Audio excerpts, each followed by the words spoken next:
You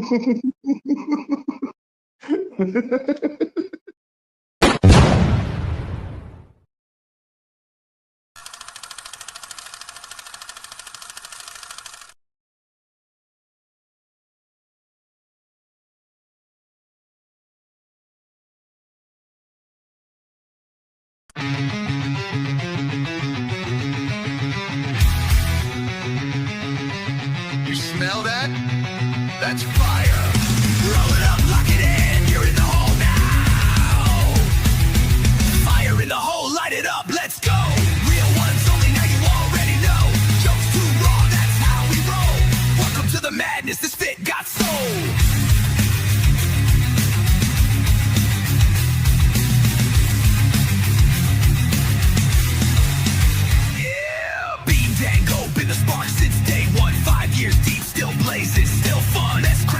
That'll roast your whole soul. Might bring the farm gas straight from the phone. This ain't no safe stream, this a wild zone. Where your weirdness finally feels at home. We smoke loud, talk real, no sugar on top. Life's messy, we just make it hot. Fire in the hole, light it up, let's go. Cannabis kings with the comedy flow. Day night giveaways, burn it slow. VH fake, it's the realest show.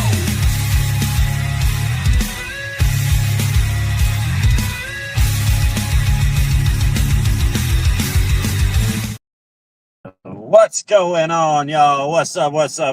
How we doing on this fantastic Sunday morning? Let me light a cigarette and drink me a beer. It's Sunday morning. And if my baby calls, tell her I ain't here. It's Sunday morning. What's up, Kat? What's up, Waylon? What's going on, Jay Lee? Hello, everybody. How are y'all doing? Give me 1 second. I gotta run into the store. I planned this out a little wonky.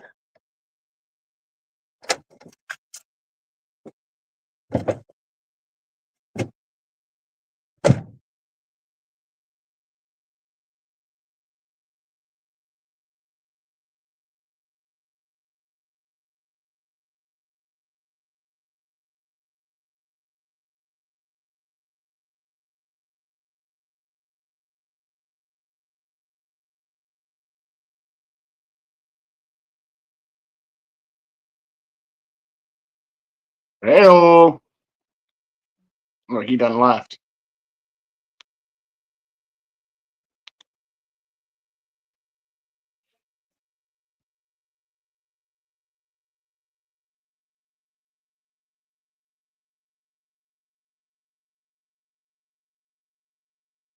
I'm gonna fuck with him here in the background. He doesn't know I'm here.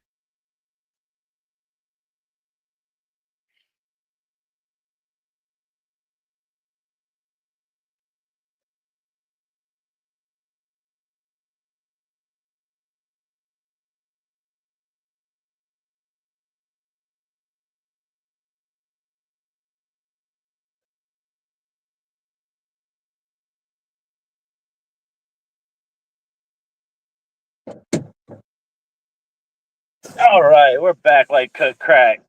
Ruining lives. Drive away now. What's going on? Shit. Where'd you go get coffee? Hold on, I gotta turn my volume up. All right,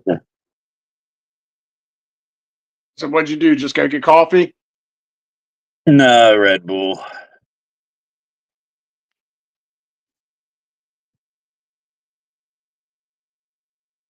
You might be robbing the gas station here.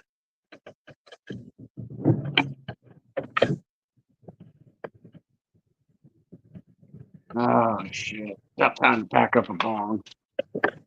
Not cold enough for coffee today. Coffee's good every day. Yeah, I like coffee to warm me up. If it ain't, Get iced coffee on warm days. no, I don't drink. I don't drink cold coffee. It gives me the shits. That's just coffee in general, dude. Yeah, coffee will run right through you, but cold coffee, like I might as well drink it on the toilet because that's where it's going anyway.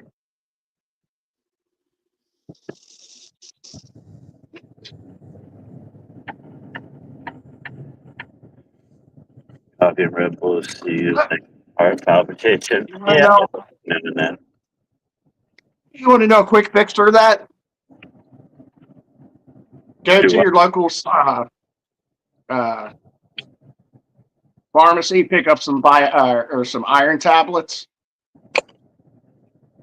Yeah, then you won't have to shit until the next morning. Yeah, it'll block your ass up. Pretty much. Works good for me. Helps me regulate. I can't take normal iron tablets because I think it's they affect your cholesterol. Like I take cholesterol medication and they don't they have like a counteracting. I don't know what happens, but I have to take like a special fucking iron pill, which is those fucking fish pills. And I'd rather just have low iron. Well, you probably because of your semicolon also. They probably don't want you getting snuffed up. That is right. You're exactly right. That's why it is. I couldn't think of what they said, but that's exactly why I can't get backed up because I don't have a full colon. Yeah, you could explode and you could end up like fucking um what's his name? Elvis Presley. Compacted colon. That's how he died. He got so compacted it exploded on him inside. Is that what happened? I believe he died on the toilet. Holy shit. And he was trying to go. He was a heavy drug user, opiates. Good morning, Kyle, Frankie, Jeffrey. See a bunch of y'all popping in saying hi. What's up, Levi? Shit, I gotta go get my other phone so I can see all the comments. I'm down to the Levi, but the Levi was dry.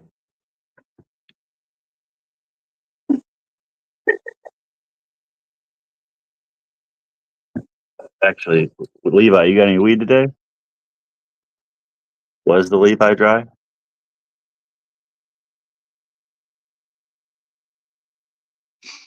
I gave my Jennifer, brother a couple ounces when I went down to visit him. So nice. Merry Christmas. Yeah, it's a nice Christmas present right there. Yeah, I mean it's homegrown, but it gets you high. That's what I've been smoking on for a week now. I like it. Like Triangle Choke is a pretty good strain if you ever get a chance to get it, and if you can get it organically, I would suggest. I like organic weed better now, like just by growing my own, Yeah. like and seeing like the effects that dispensary weed has on me compared to the effects that homegrown weed has on me. I'll take homegrown every day because it's a happier, more uplifting. You're not as foggy and like just dead to the world. You know what I mean? The THC hasn't been bred out, or the CBD hasn't been bred out of it. Like Yeah. it's actually a balanced weed instead of just like trying to get the strongest, most potent fucking. Yeah, exactly. But I mean, don't get me wrong. I'm sure in like 2 or 3 weeks of smoking this shit, I'm gonna want to go to the dispensary and get something different. You know what I Yeah, mean? yeah, but to have a break is nice. Like I was saying the other day, my boss was telling me he don't get high anymore, but he only buys fucking 34% shit. Like, yeah, you don't get high anymore. You've tapped out. You just numb. That's all you do with those high THCs anymore. You just go numb, and you're like, Yeah.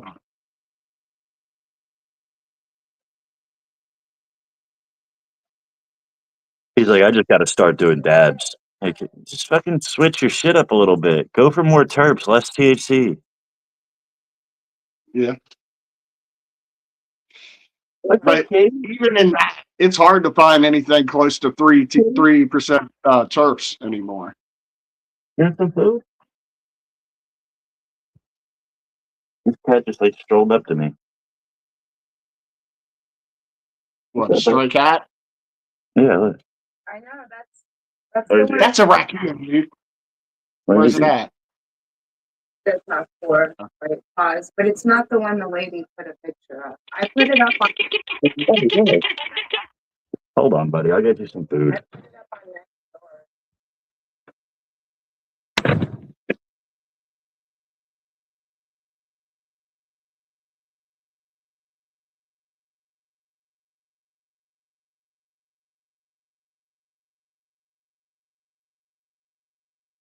Damn.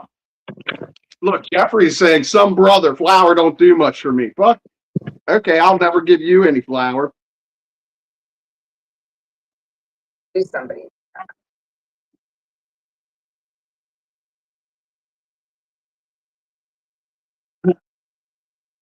Friendly. Do somebody. Jeffrey's our new turpy. He's bitching about me giving my brother flour. He said some brother flour don't do much for me. Where the fuck's Turpy been? He don't I get a don't know. special invite, so you don't come hang out no more? What's that? He don't get a special invite, so you don't come hang out no more? I guess. Like, I think I said this a while ago. It's not just Turpy, but anybody that comes up on the screen like every time we go live anymore, I don't share with because I figure if they want to come up, they're going to find us and say invite me, blah blah. So I don't need there's no point in me wasting time. You know what I mean? Yeah. Yeah. Like they made themselves. Yeah, they made themselves regular. You made yourself part of the show. Like, if you want to be on, come fucking find us. Like, Yeah, exactly. everybody, Like, it ain't hard to turn on the notifications. I mean, yeah, that's the point. So, oh well. Yeah. I share from it gives me a list of people to share to, and I just share off that list. If you haven't messaged me or if we haven't had a conversation, it's going to remove you from that list. Yeah, I used to do that, but then I would share to people that aren't interested, like because there's other people, you know what I mean? So now Yeah. I go down and click the ones that are in that top list. Yeah. And then next time they're usually up at the top of that list. You know what I Yeah. mean? Yeah, Because you already I'm picky. Like, I won't click on certain people, like my family and stuff. I don't want to bother them with my shit. Like, but for the most part, my list is viewers, like people that come in and view, is the people that end up on that list. Yeah, exactly. Put me on the list. Send me a message, Jennifer. It'll add you. It's mainly the people that you interact with. So if you send me a message, I send you one back. It's going to add you to that list.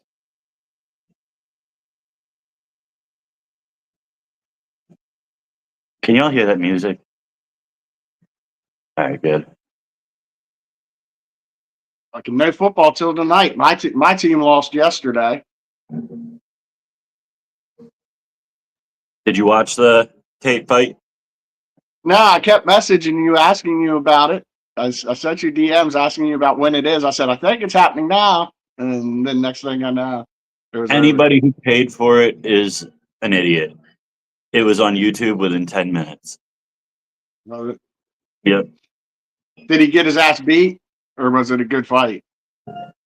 It was another hug fest, but honestly, the only thing that made it like that was the size difference. Same thing. Oh, Yeah, every time, I forget the guy's name. The guy Tate was fighting, every time he went to swing, it was like over Tate's head, and then it ended up in a headlock. Like, it just wasn't a equally matched fight, but I think they went pound for pound pretty well. Like, the only reason I think Tate lost was because every time they were in the clinch, the other guy kept hitting, so it was counting more punches.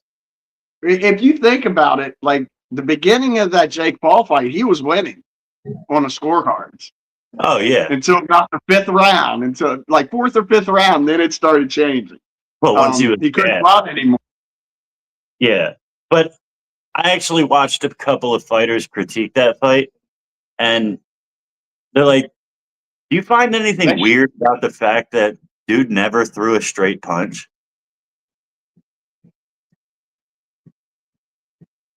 Um, Until the 6th round, he never threw a straight punch. no, I think it was around round 3 he got his first jab in to Tate or to Jake Paul. Like he did get one jab, and then when he came out up over, that's when Jake moved in, and that's when all the falling started to happen in about the 3rd round after he got his first jab, and then he got rocked once or twice. Instead of jabbing, he's just feeling at him, like checking the distance, pretty much. But no, he got. I remember the one good jab and I think it was the 3rd round when he got one good jab, and we thought it was all going to turn around there because we were all like, here goes, and then he got out of that round, got out of the next round, and then finally, he got knocked out. Jake Paul got his ass handed to him. I wouldn't say that. I wouldn't say he got his ass handed to him. He was like that guy was huge compared to Jake Paul. Yeah. There was that's why they have different divisions: heavyweight, lightweight, middleweight, because any fight where it's that much of size, the fight's going to look so lopsided, and it's going to end up like that unless you get lucky. Yeah, honestly, like you said, the first few rounds, Jake did exactly what he was supposed to do. Keep a distance, run around, make the guy look for you, but you just can't keep that up for 6 rounds. He landed a couple good punches while he was running around and get some points. I mean, nothing that was hurting him, but they were good punches that landed, got points. Yeah, and it's not a very safe move to do. Like, in order to get a face shot, he had to duck his head and throw over his head. You're just setting yourself up like that. Like, every time he did that, I don't see why. What was his name? Josh Johnson. Josh what? I forget. Anyway, I don't see he could have came with an uppercut at every one of those times. Just fucking went down like that. Bam, done. He left the uppercut on the table so many times. It could have been over quick, but because that dude, he only landed. I think he only landed one uppercut the whole fight. Yeah, and that dude's fist is as big as Jake Paul's head. Like, did you see him in the weigh-ins? He put his fist next to his face, and it was like, I did. Yeah. He's dragging it out. Well, yeah, he won. He made $92 million during that fight for taking. No matter what, you can say Jake Paul lost. He won, dude. He made $90 million. If all I got to do is once a year get in the ring and get beat up for 8 rounds, and I get $92 million out of it. The last one was $40 million. Beat me up. I don't care. I'll act like I'm fighting back. I'll go through the jaw surgery. Fuck it. 92 million?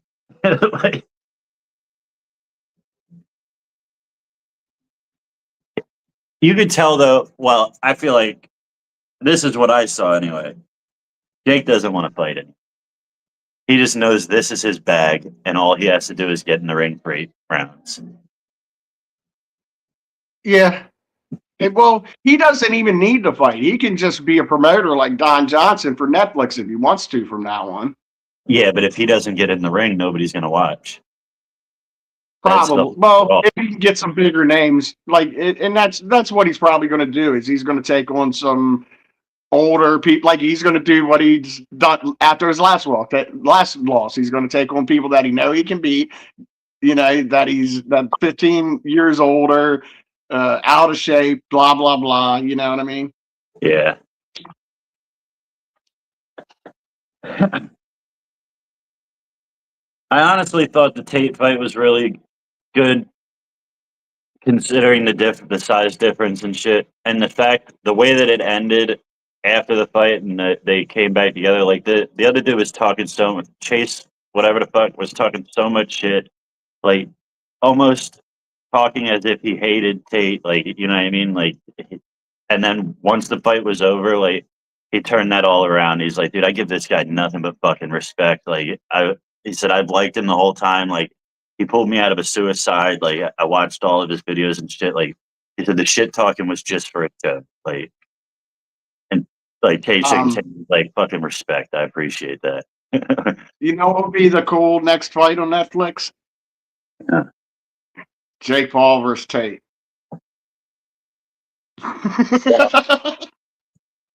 I hear Logan called out the dude that beat Jake. He wants to redeem it. He wants to, what's it called when you get redemption for your brother? You sure that's not an AI story? I saw that too. He said it while he was standing next to Jake in the hospital. Dude, While he was standing it would get next his to ass him. beat even worse. At least Jake can fight. Like, That kid all is- he is a make-believe wrestler. Yeah, that kid has such a fucking ego. Like, there's videos of him sitting around with his friends, and he's like, they're talking about how Jake fights and this and that, and then Logan's like, who should I fight? And then he's picking out big names, like fucking superstar fighters. He's like, oh yeah, they don't got a chance. I'd knock them out. Like, I think I'm gonna go for him. Like who do you think you're the heel in fucking WWE? And yeah, he's not a. I mean, he boxes too, but isn't Jake the real, like the one that, like the Yeah. real boxer out of too? Yeah. I mean, they both train, but I don't think Logan's ever actually stepped in the ring. Well, they get on those like when they had the ring in their backyard, like when they were doing those fights. Yeah. Said as a fight, he's going to take a break for a while. Who said that? Yeah.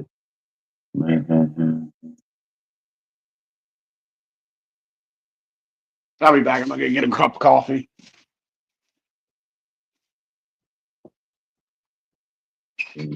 Overseas, take $1 million off his price. Well, yeah, it's taxes, tariffs. Tate didn't have to do that. He left all his money in Dubai.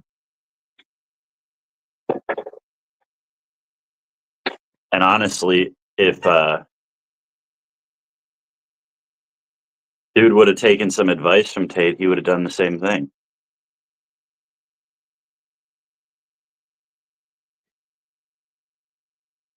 That's the thing he can promote. Is it good? Is it? I don't think he can promote that though. I don't think he can promote those fights unless he's fighting. The reason that we tune in is to watch Jake Paul get his head knocked off. Before the fight, did you know who else was on that card? I didn't. Like, how many people do you think tuned in for the early card? And then how much did that number go up during the main event? I imagine it was 10% of the viewership before the main event. You would have to get like real superstars, but the problem there is they've already got contracts that will not allow them to fight for Jake. We'll catch you later, Levi. Have a good day at work, man. Hope you got a nice little head check before you went in.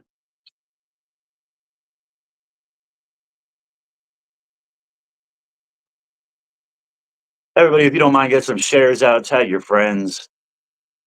Let's get this room filled up. Hit that like button as many times as you can. Everybody over on YouTube, X out of that chat for me. Hit that like button. If you're not already subscribed, hit that subscription button.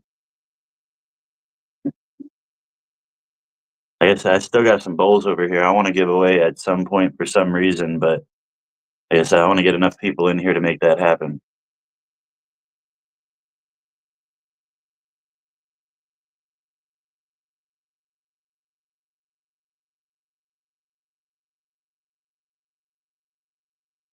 Daily, over here. She said, hey, I'm over here. Did you hit that like button over there? What up, Gabe? Gabe, babe, banana, babe. Everybody say, hey, Gabe.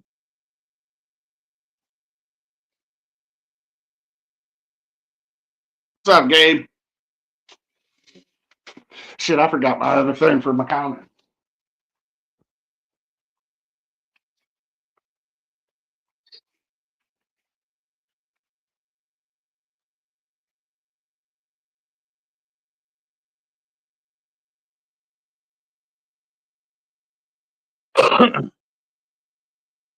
I don't know why this techno music has hit me today. Got me feel like dancing.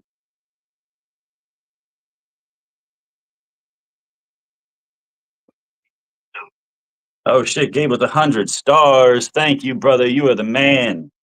I just saw that. Had to open my phone to see it. Man, when he comes in, see, now I'm gonna have to complain about that because when he comes in the mess comedy, he never spends 100 stars on me. I'm Usually just busting. the boom shakalaka.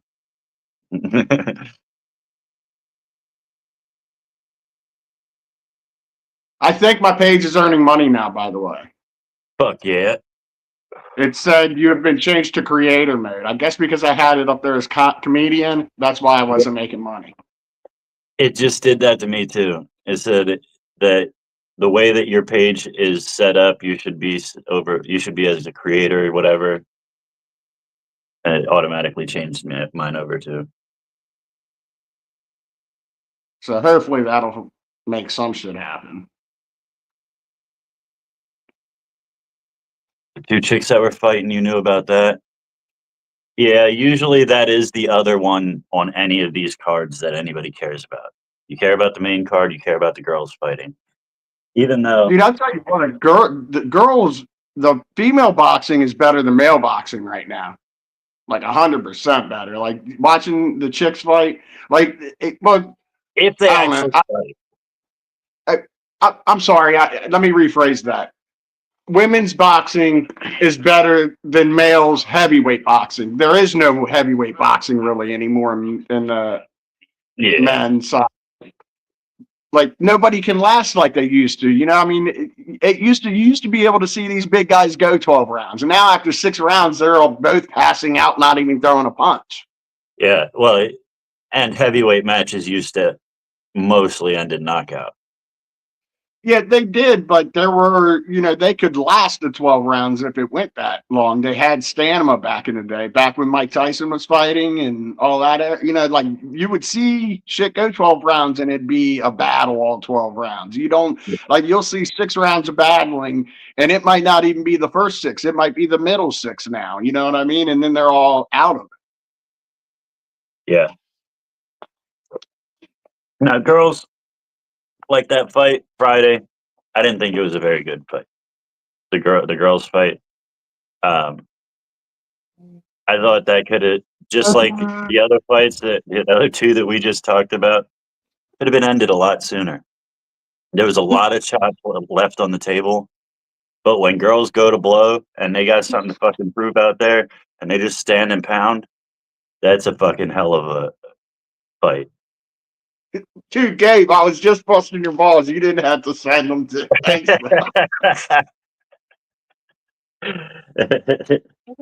shit. That's awesome, man. What's up, Kayla? Hello, Kayla.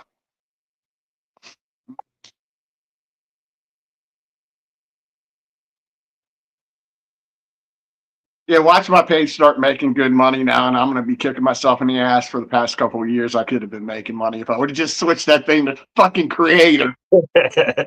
No, I had to let my ego get in the way and put comedian. I think you could do creator, and then it lets you do other categories as well, but as long as creator is your main category.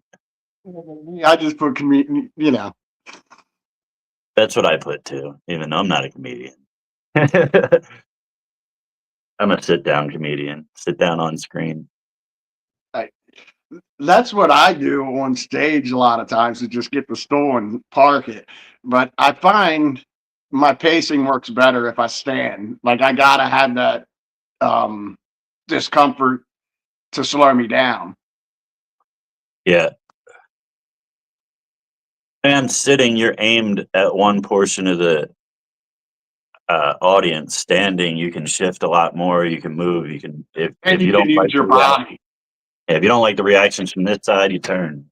Yeah, and you can use your body and shit as like I did with the microphone. Like I said, half cocked, and I was like all over the place with it. You can do improv.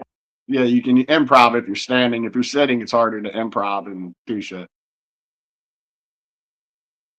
Did somebody win the Powerball? I don't know. I just got a notification said something about it, but I don't know what it said. Did somebody win the Powerball? Winning numbers drawn for December. Just wonder what the Nobody. next Powerball jackpot is.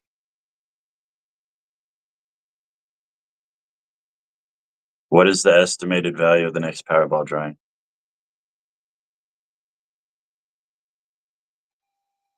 $1.6 billion with a cash payout of $735. They're going to get that cash payout to $1 billion. Dude, Yeah. can you imagine winning a cash payout of $1 billion? We would go on a party. Yeah, that blonde chick took a beating for sure. Ali's daughter, no, she's close to the family. She wasn't the daughter. Muhammad Ali's daughter is thick. She's a big girl. She was actually in 60 Days In. Did you know Mr. T's daughter is a comedian? Really? Yeah. But she's not like I don't know. I pity the fool. I haven't heard her tell jokes, but I've heard her tell stories. And the stories are great and funny, but they're all about her dad and wrestling and movies and that, you know what I mean, all about Mr. T and her growing up. Yeah. So I mean she's a comedian, but I don't know if she's a comic, I guess I would say. You talk about what you know, but sometimes what you know is not relatable. Yeah, she's a comedian like I tried to be when I started telling stories. Remember how when I first started, it was all just stories and real drawn out for this one little punch. Mm-hmm. But she's made a career out of it because her dad's Mr. T. So fucking God love her. I'd do it if I could, right? Those are easier to remember and talk about. Hell yeah. And people want to hear those, whether they're there for the comedy or just there for the nostalgia. Yeah, so they can know how Mr. T was in real life. Yeah. But yeah, Muhammad Ali's daughter was on 60 Days In. I love you. She, I remember during one episode, she was sitting there in the day room and they put a documentary of Muhammad Ali on screen, and she's sitting there like, fuck, I hope they don't mention his daughter.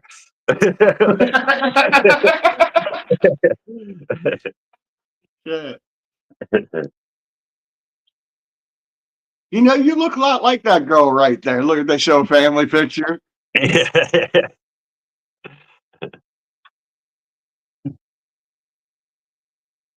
I'm blocked from Facebook. Oh, here, you want to see comments? We'll put them up here for you. Sorry about that.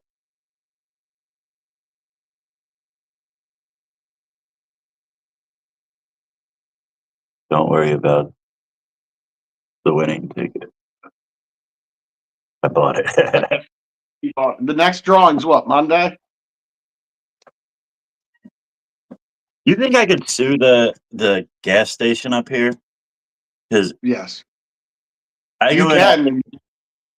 I go in all the time, and I'm like, I give them the money, and I say, give me a winning ticket. They give me a ticket, and it's never a fucking winner. Like, they didn't give me You what can I. still like win.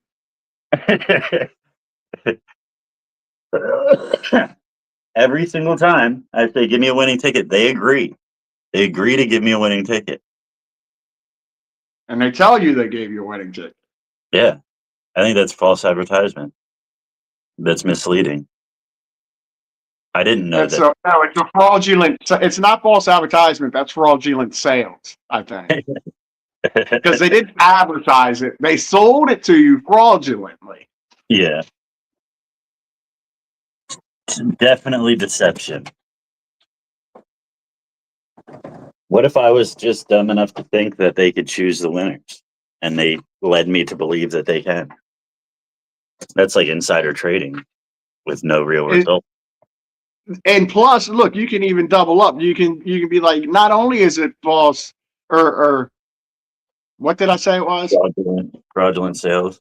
Yeah, fraudulent sales. They told me you've got to play to win. That Yeah. is false advertisement on top of the fraudulent sales to back up my claim. I think we got a case here. I think we're going to be billionaires. That is really how I ask for lottery tickets. Give me I a do $10 too. I'm winner. like, give me a winning ticket. Hey, I don't care which one you pick. Just give me a $10 winner. Give me a $5 winner. Do you do scratch offs? Like right on occasion. On occasion. When you do you pick your ticket or do you have the cashier pick it?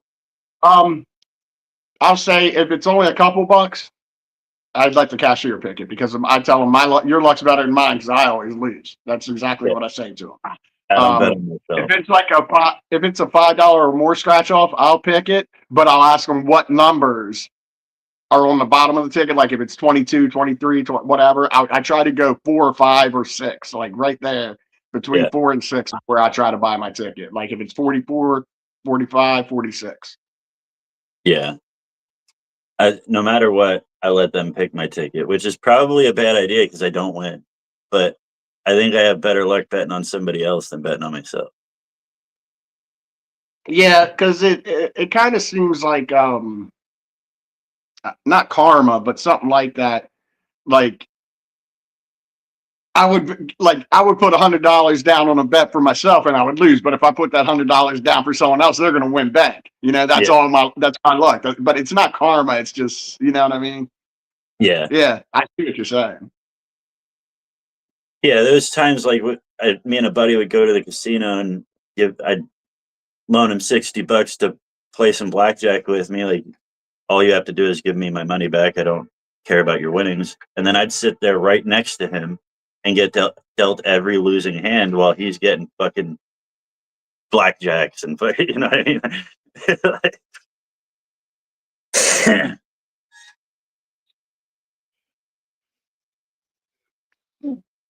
You want to find the skip? I don't understand what he's saying. I actually saw a video yesterday for a casino game that I want to find and play. It's called Pop Craps. They have 2 dice in a big, the popper for the game Trouble, where you push it down and it pops up and rolls the dice inside the bubble. Yeah. It's got like one of those. Those are your 2 dice to roll for craps, and then you pick your thing on the screen. I don't know if you've ever played craps before, but I only play the field. Like, so there's 12 numbers you can roll, and if you play the field, they only get rid of 4 of those numbers. So if you land on any of the other 8 numbers, you double your money. Gotcha. No, I don't. I'm not big on gambling. I never have been. I don't see the money. Like poker to me isn't gambling. That's a strategic game, right? Does that make sense to you? Yeah. It's a different kind of gambling, but yeah, it's not.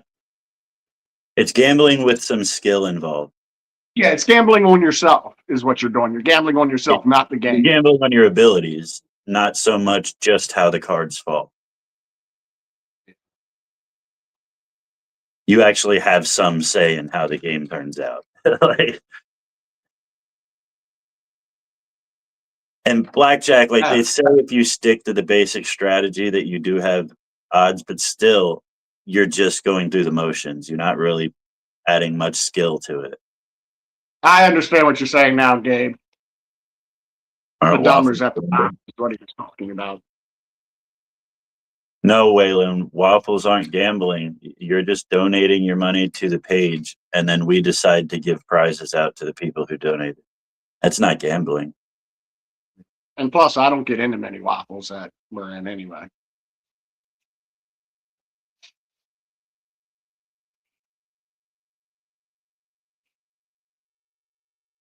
Yeah, it's rare that I do I- buy into waffles, but if I do, it's not really to win the prize. It's just to help out the page. Yeah, me too. Because I rarely win. Like, you know what I mean? See, Waylon, you say you want to walk the legal route, but if you just use the correct words, you can make anything the legal route. He says he won't do waffles and shit because it's like he's trying to walk the line and like keep his page 100%. Yeah. And grape, if you talk about grape, you can just say that it's improv sex. It's not grape. See, I even used the word that you're supposed to use on social media.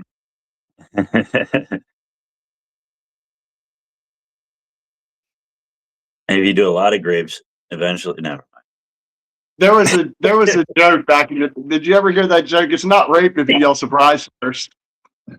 Yeah.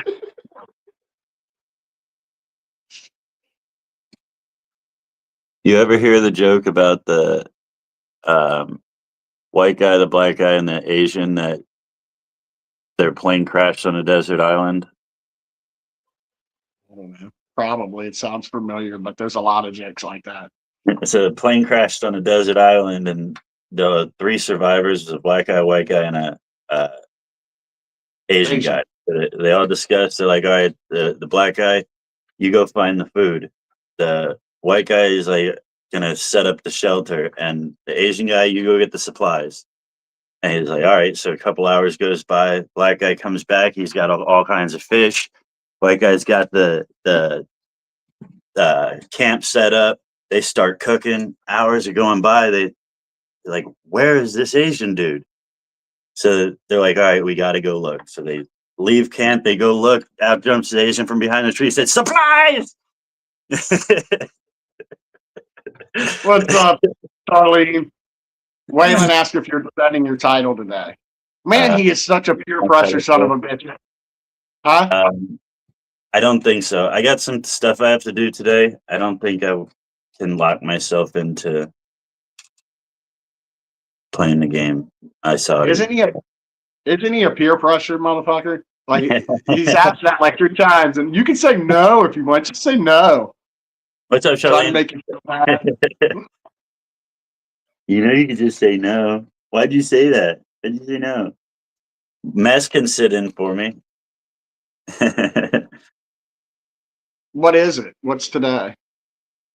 Spot the difference. Game night. How long does that take? Last week it was like an hour and a half, 2 hours.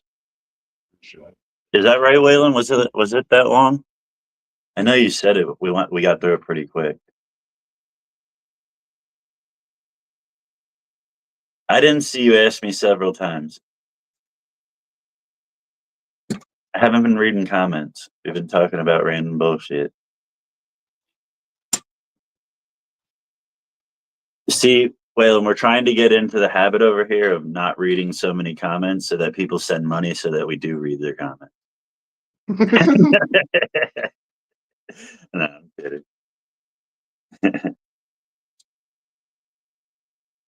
Supplies! Yeah, when you said supplies, I knew how that joke was. I remembered it as soon as you said, you go look for supplies. I was like, yeah, I remember it.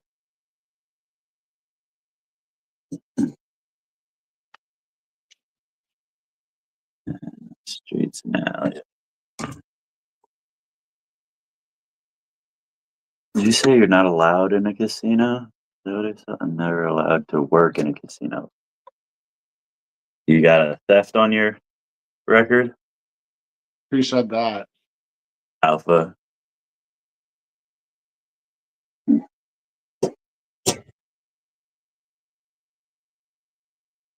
I wouldn't mind working in any service position in a casino. I don't know I don't know if I'd want to manage or do it like I would want to serve or deal. But there's no male servers in a casino, so I'd want to deal. But So you tipped. dude, I was sitting in the casino the other day. It was a Wednesday, I was there late. The they just called last call, so the servers were shifting off, and they come walking out of the back with their tips in hand, and they have the racks of chips. They don't have cash, so you could see exactly how much they make. I'm sitting here counting their things. This one girl's walking up with $1,100 up to the fucking thing. Like, that's one night. This girl walks out of there with $1,100. Now, I have a question. Is that under the same legal definition as server, so you can keep your tips without paying taxes, or because you work in a casino and you're a dealer, you have to pay? No, 100%. The reason that they started pushing no tax on tips was 100% for the dealers. That's the whole idea behind it. It's for dealers in Vegas. But since they're doing it for them, it's a federal thing. They did it nationwide for all servers, all tips. But that was the whole idea behind it, was to make sure dealers didn't have to pay all that money in tax. So now, how are they going to cut that? Now that just opens the door for easy money laundering. Now, like, they got to tighten up like restrictions on that shit. Now they're just creating another problem. Facts. Wow. I'll tip you $1,000 a night, like $5,000 a night. You bring it back to me when you get off work. Give me 4 and you keep. Or that's too easy. That like, they definitely got to find something to close that. Like, I'm just saying. that's actually brilliant, because they're not going to get the same cash back either. They're going to get it back in. They're going to put it in, get chips, tip and chips. Now they're going to transfer it back out for a different cash. That's fucking brilliant. Kayla and Wayne Alpha said hi. Is Alpha Omegas on Facebook? No, she can't get on Facebook. The comments are on screen, though, if any of y'all can see them. Improv sex sucks in prison. Yeah, probably.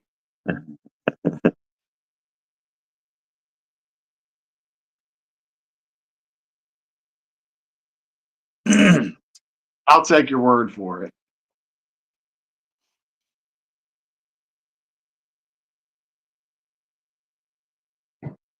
Shit, I'm out of coffee and I'll be back. Who's all in here? Say hi. Say hi to somebody else in the comments, too. Let's make friends out there.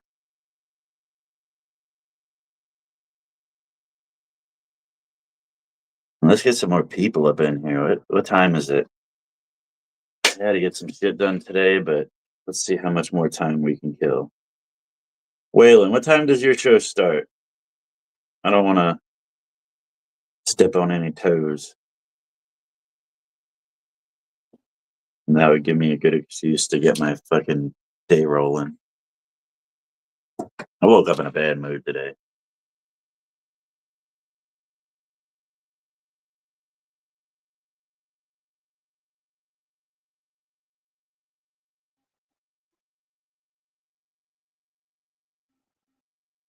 Sure did. Woke up in a bad mood.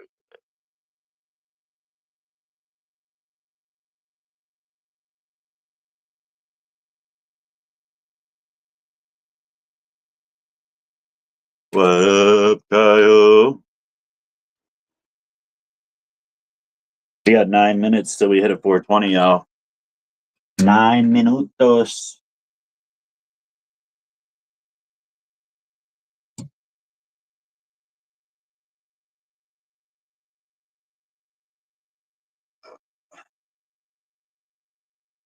Nine minutos. We still have this waffle going on, everybody. It's only $2 a spot. We got over $80 in the pot so far. I don't know the exact number, but we'll get there. We'll get there. And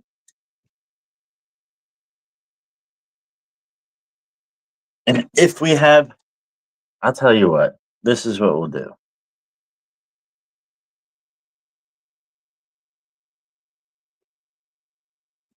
The next 25 spots that are sold from right here, from right now, the next 25 spots will go into a secondary drawing for one of the bowls that I bought yesterday or the day before. Whenever I bought them.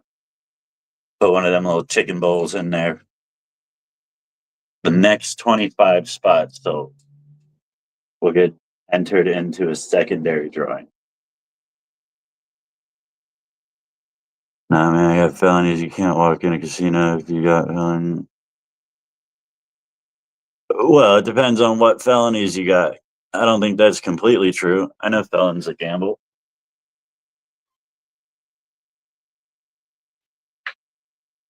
Want to work on a cruise ship?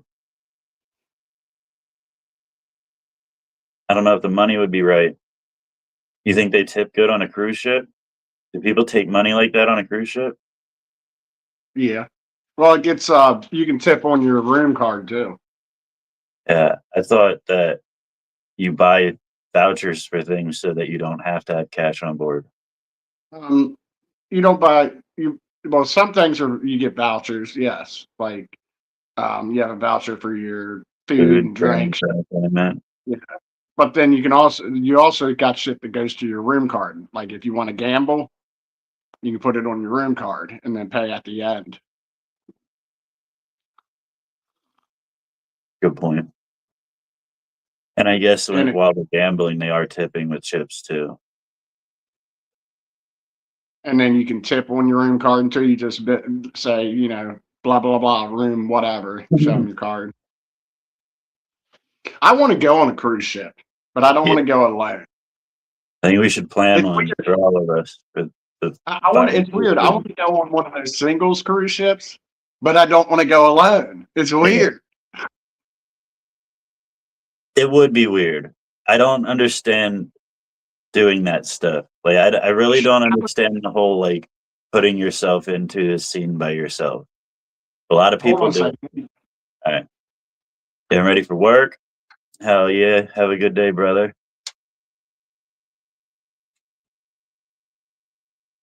I used to date a dancer that wait, Alpha, I thought I'm getting this wrong. I thought that this was the person that said what's your you don't gotta tell me what your name is if you don't want to, but are you male or female? My bad. I think I'm getting you mixed up with somebody else. Who are you talking to? Yeah, Hollywood Casino. Yeah, I used to the first place that I ever gambled. No, that's a lie. The first place I ever gambled was in Atlantic City. But my main casino, my home casino, like that I would go to multiple times a week was Hollywood Casino in Lebanon. Not in Lebanon though, is it? Isn't it in Hershey? What is it? Hollywood Casino. It's one of those that it's a racetrack, like the dog and horse track, but so they are allowed to have like certain table games inside. No slots, no oh wait, no, Hollywood did add slots because they're not a racetrack anymore. They switched over to casino. I know the Hollywood Casino up here is all slots and table games. Yeah, the one in Pennsylvania used to be a dog track, but since they did that whole fucking thing a few years ago, it's a lot harder for a lot of these states to run those tracks. Florida can't do any of them. Like there's no dog racing in Florida anymore, which is crazy because it was one of the biggest places for them, and all those dogs got pretty much put out of work. Speaking of dogs, up here in Montgomery County, Chris, there's a guy. Yeah, bro. Good. That's why I was asking who you were talking about. I thought it was somebody else the whole time. When speaking of dogs, up here in Montgomery County, there's a motherfucker that has a cart with wheels and huskies pulling his ass around. Oh, really? Yeah, and it's perfectly legal. The police can't do anything. I thought you were gonna say something different, but that's cool as shit. Yeah, it's like it's the same. It's the same law that allows they can't get in trouble is because it's the same law that allows Amish to do horse and buggy. Because those like they thought like Yeah, people you got thought the how right can they not get in reflectors. trouble, huh? You got the right reflectors and shit on your sled, and make yourself visible. But people were bitching about making those dogs pull them. That's what those dogs are bred to do. Like that's what they like doing. That's what they do.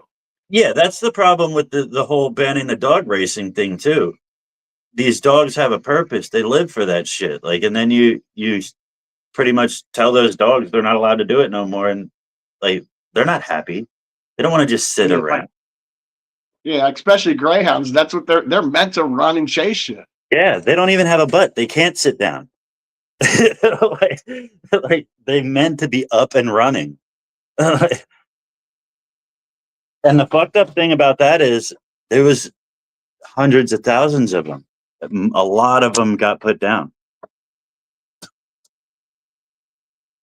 So like it wasn't humane to race them, but it's humane to like do away with them.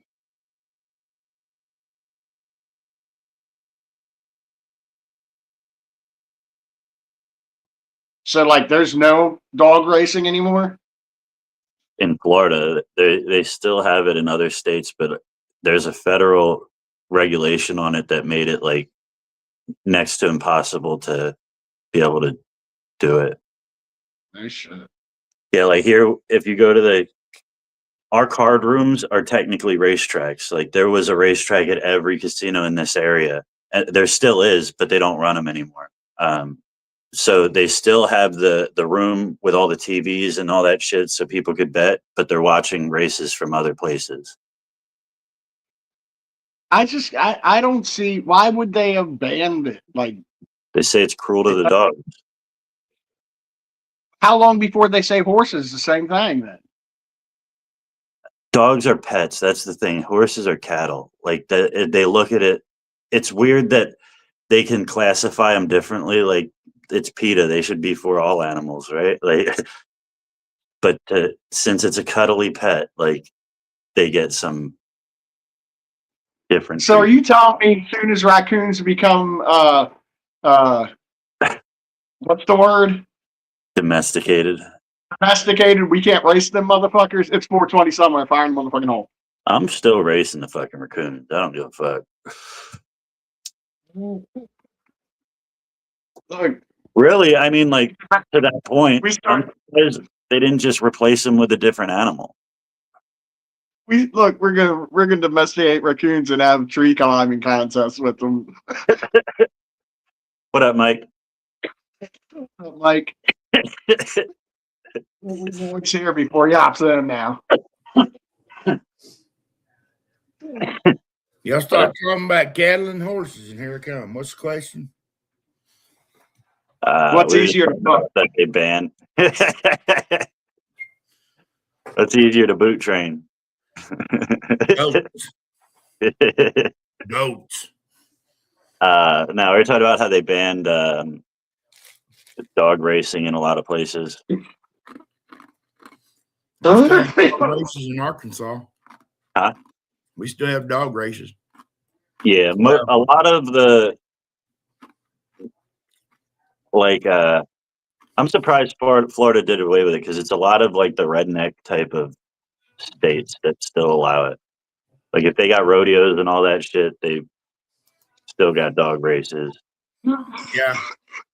Well, they've got horse races in Hot Springs, Arkansas, over in West Memphis. They have the Greyhound dog track. Yeah, like we were saying, like I was saying, most of the casinos here around Jacksonville, we have 3 of them, and they were all track. Every one of them has a racetrack, but they were racing. It wasn't for horses; it was for dogs. And now they outlawed racing dogs here, so they just sit there. Dang. I don't see how It probably wouldn't be too hard to convert them over to be able to race horses there. Same thing. On All a they gotta talk do is change chutes out that loads the animals. I think they'd have to change the actual track though too, because no, Same width.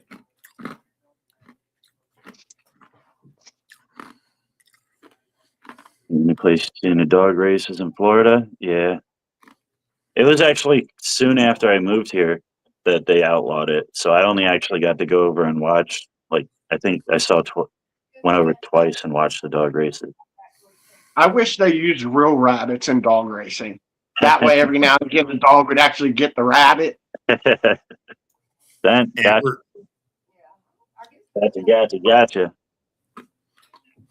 Well, the kids left. They just left, heading back to Texas.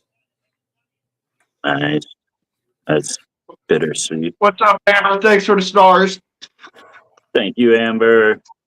I don't have my noisemakers with me. 20 stars. Thank you. So Amber's the first one on the list. I don't know if y'all heard me earlier. The next 25 people that buy a spot in the waffle, or the next 25 spots sold in the waffle, will also go into a second drawing for this bowl right here.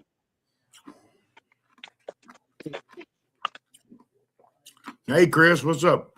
Alpha Omega is Chris Plummer. And I'm not counting any free spots we give away. You have to buy a spot in the waffle. The next 25 spots sold. That's perfect way to give that away. You know what? I might have to buy a spot in the waffle just because of that. Just cool little piece, right?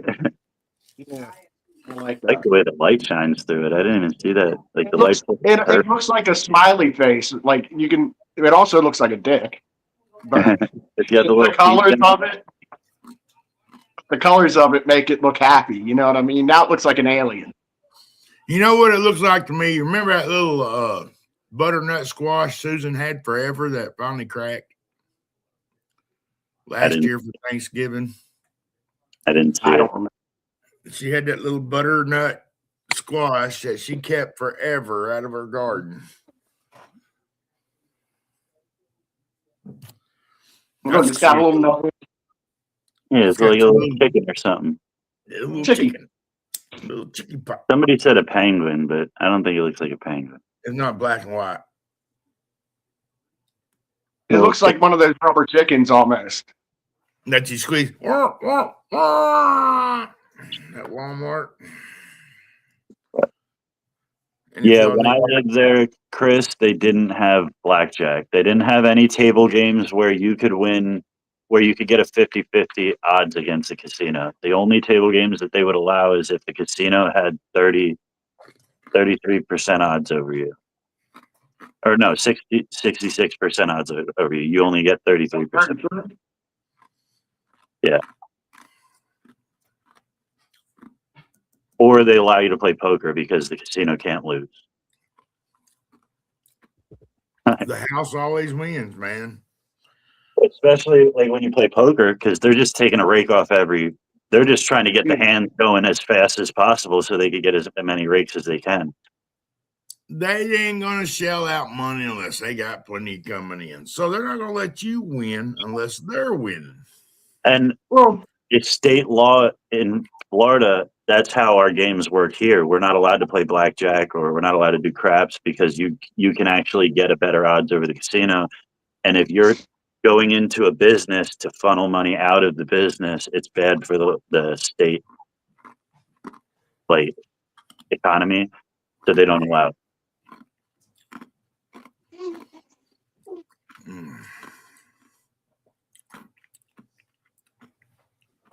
They hide it behind the fact that this is the Bible Belt and gambling isn't supposed to be a widespread thing, but everything kicks back to the 50s.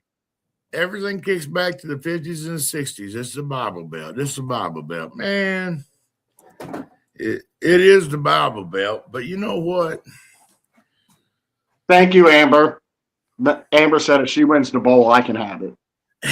That's awesome. Well, when people talk about the Bible Belt, they're not exactly talking about the citizens. They're talking about the governance, like how it's governed. See What where we're at.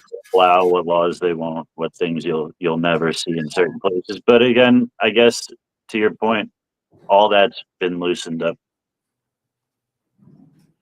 We live in the county that I live in, White County, Arkansas. We have a college in it called Harding College, and it's a Christian college. Now, when our big city next to us, Searcy, decided they're going to start selling liquor in restaurants, Harding Academy went out and bought all the liquor license and divvied them out to who they wanted to sell liquor, because they was on the panel. They was in the government that restricted who got, who didn't.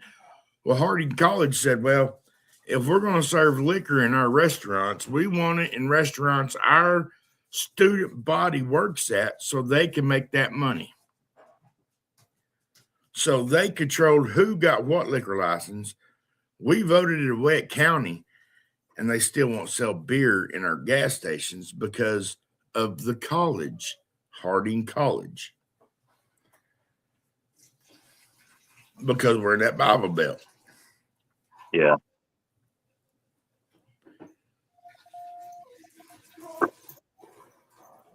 Fuck them kids. They're over there getting a worthless piece of paper anyway. Teach them a lesson. They should have just went and got a job. We can't even have a dispensary because of that college. Won't allow it. That's probably why there's not one here in Chestertown as well. When you get Which is weird because it's a liberal arts college, so that you would think they wouldn't give a fuck. I honestly kind of agree with that. If there's a large conglomeration of people that are prone to partying, you should probably not put dispensaries there. Yeah, but when you're allowing them to put it to where your student body works in that facility or whatever, they still won't. Yeah, I would say the same thing with alcohol, though, is if there's a large conglomeration of people that party in one area, you probably shouldn't put liquor stores there. You probably shouldn't put There's liquor stores on every corner where I live. Yeah, but that's because alcohol is like ingrained in our society. The whole look at cannabis is all new, so they're looking at it with a critical eye. They didn't really do that as well with alcohol. They were just like, we want our fucking booze, and there ain't shit to do about it. Yeah, we still have dry counties here too, but like there's more wet counties than anything. But like we voted wet, but they won't let you sell it. Yeah, well, here in Florida, dry county only means they can't sell it on Sundays. Here in Maryland, it means they don't have any. Like, well, they're not counties; they're towns. We have dry towns like Damascus. You can't find alcohol. The difference between alcohol prohibition and cannabis prohibition is there was people in power that were partaking in alcohol. Almost, you know what I mean? Like, there's not as many that partake in cannabis, so they don't have the drive to actually push it through. The people that drank alcohol, they're like, yeah, you ain't taking my fucking booze, and I got a say in it. Like,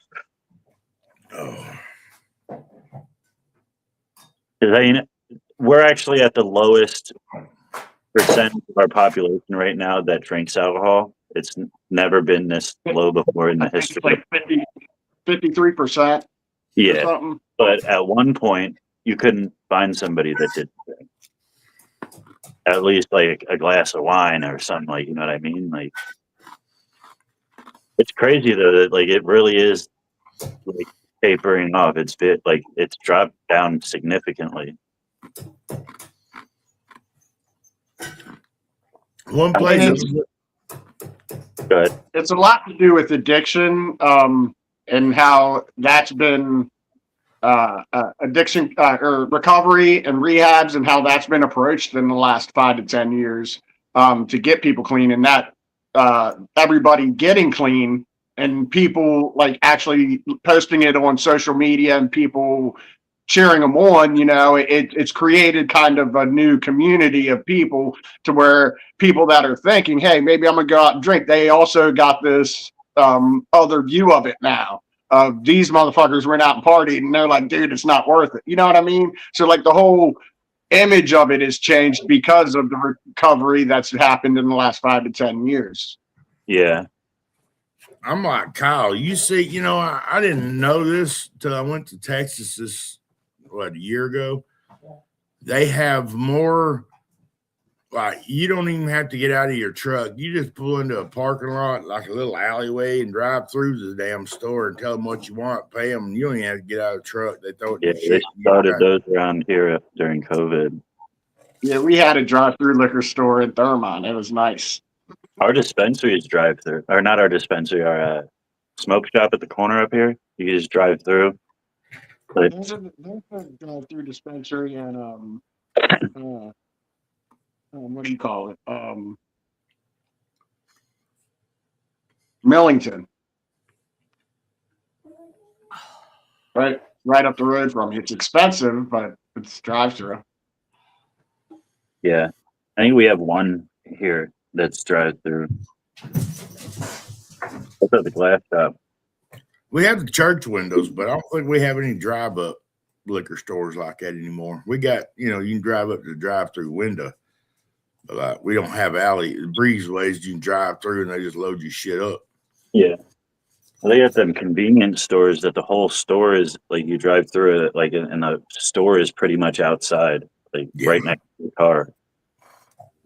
I've never seen that. Go to Texas. Like, that's not a good, like, I don't know how that passed. That, like, how can you have a drive-through liquor store? Isn't that just like saying, hey, go ahead and drink and drive? No. Dude, during COVID, when they were like selling booze on the streets, like it was legal. Like it went from you're not allowed to have an open container in public to fuck it. Like, morning, Macy. Tracy, Yeah. Gabe. What's up, Macy? Yep. That's exactly it right there. Drive through the convenience store. Go to Texas. They got them in the liquor store.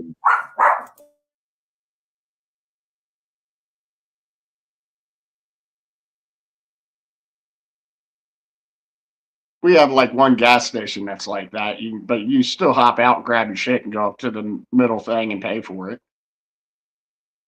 I've never been in one of those, so I don't know if that's how it works or not. But the way that it looks, like it's set up, is like you pull through, you tell them what you want, they quick run and grab it.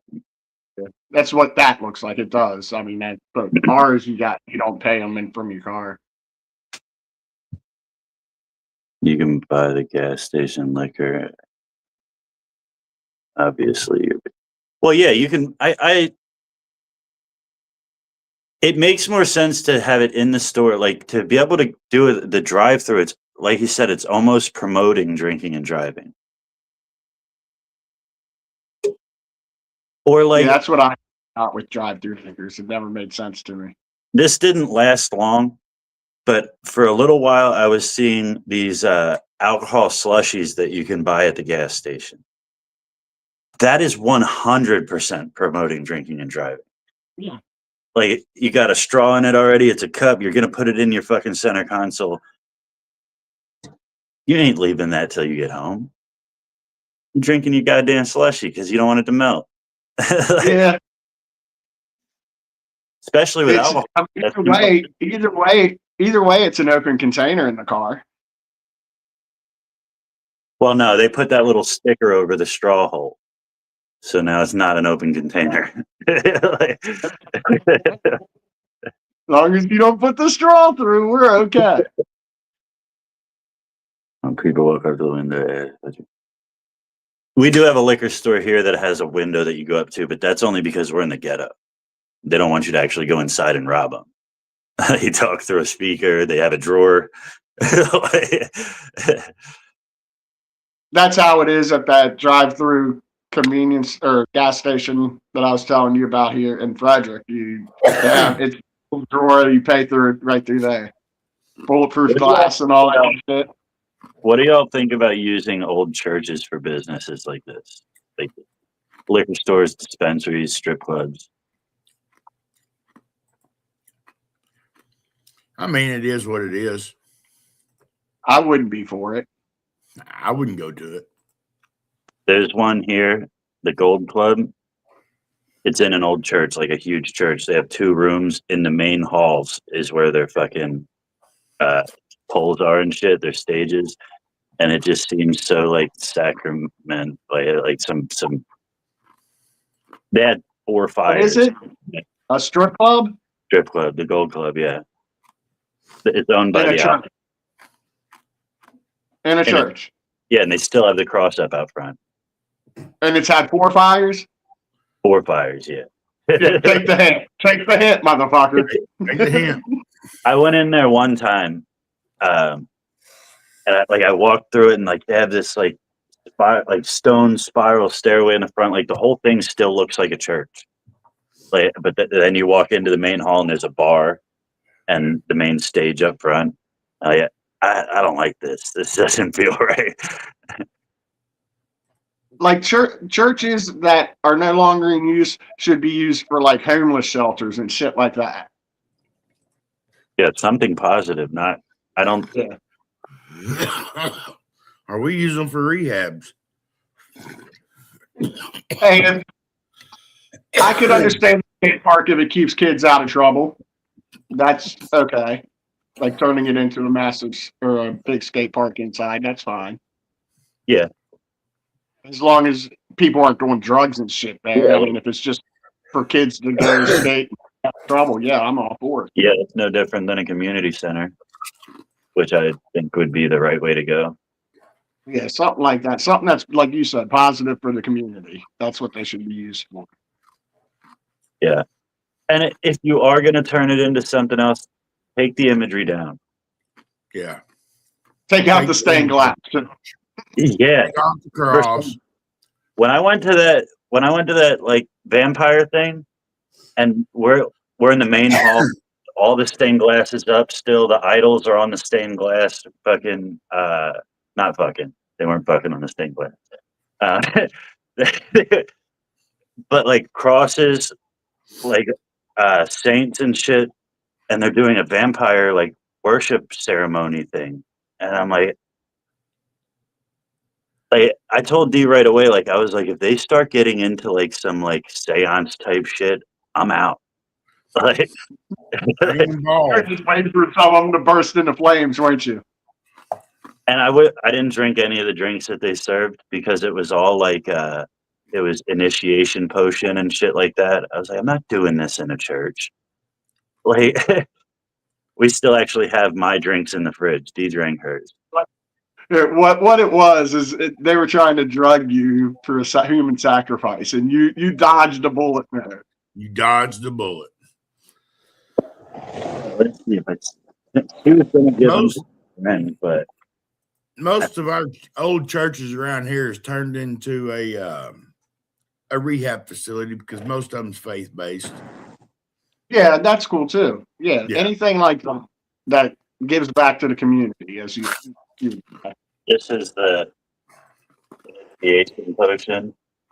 It's some kind of vodka and all kinds of whatever. And then this one, when they started handing these out, I was like, yeah, I don't know about this. It's just some type of wine cooler. Yeah. I tried these after we left, and it was actually pretty good. And they had a smoked bourbon that I wanted to try, but like just like I said, what they were calling this shit, it didn't fit well in a church. Yeah. You had to ejaculate it in a cup and drink it before you could have the bourbon, right?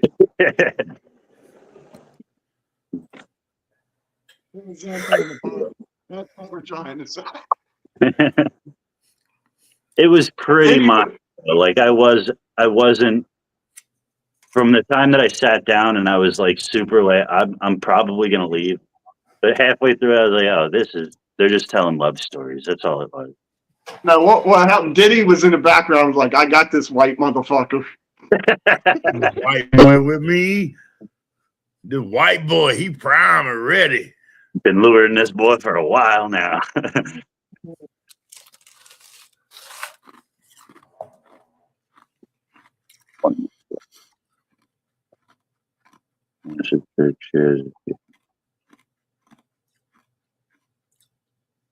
We actually turned a Piggly Wiggly into a church. Then we turned it into a daggum rehab center down here in town. Or our town did. We did. I did.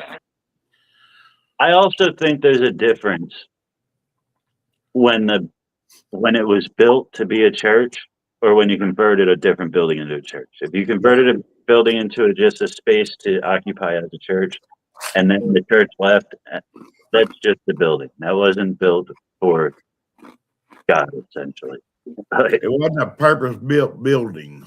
Yeah, it was just a building that they occupied for a little while.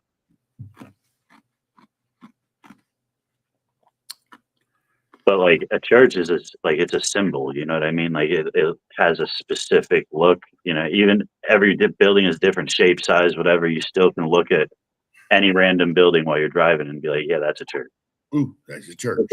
Like, dude, when I first moved down here, my buddy that moved down here with me, we're driving down the road. He looks over, he's like, damn, the houses are so nice around here. I look over the crosses everywhere. I was like, you know, that's a fucking church, right?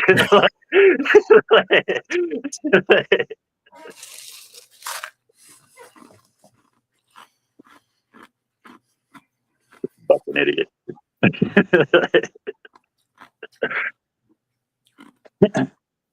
That dude, when we came down here, he moved back 3 times within a month. Drove his ass all the way back to Pennsylvania, changed his mind again, drove back down, changed his mind again, drove back. Like within like 3 weeks. And he ended up staying down in Florida. No, he was gone. Within a month, he was back at home, living with his dad. Yeah, I had planned to hang out with my brother all weekend, but after one day, I was like, I gotta go home. It's just more comfortable there. Yeah. I don't like being in another person's space. That's what makes like going up for Christmas awkward because I always got to stay with family and like I don't want to intrude your space. Feel like I should be doing something or whatever. Yeah. Well, I enjoy it when my kids come to town and they get to stay here with us. It's a hustle and it's a bustle, but man, it's great. I know the people that you stay with definitely appreciate the time and they want you there, but like as the person intruding on their space, it always feels like awkward. Yeah. They're up cleaning and doing dishes, fucking cooking and all this stuff, and you're just sitting back, fucking. Damn, Chris. Chris, if you're trying to quit, go to a rehab for at least a few days to detox, dude. It's not that bad of a place and they feed you. You know what I'm saying? Huh? Quit what? Drinking.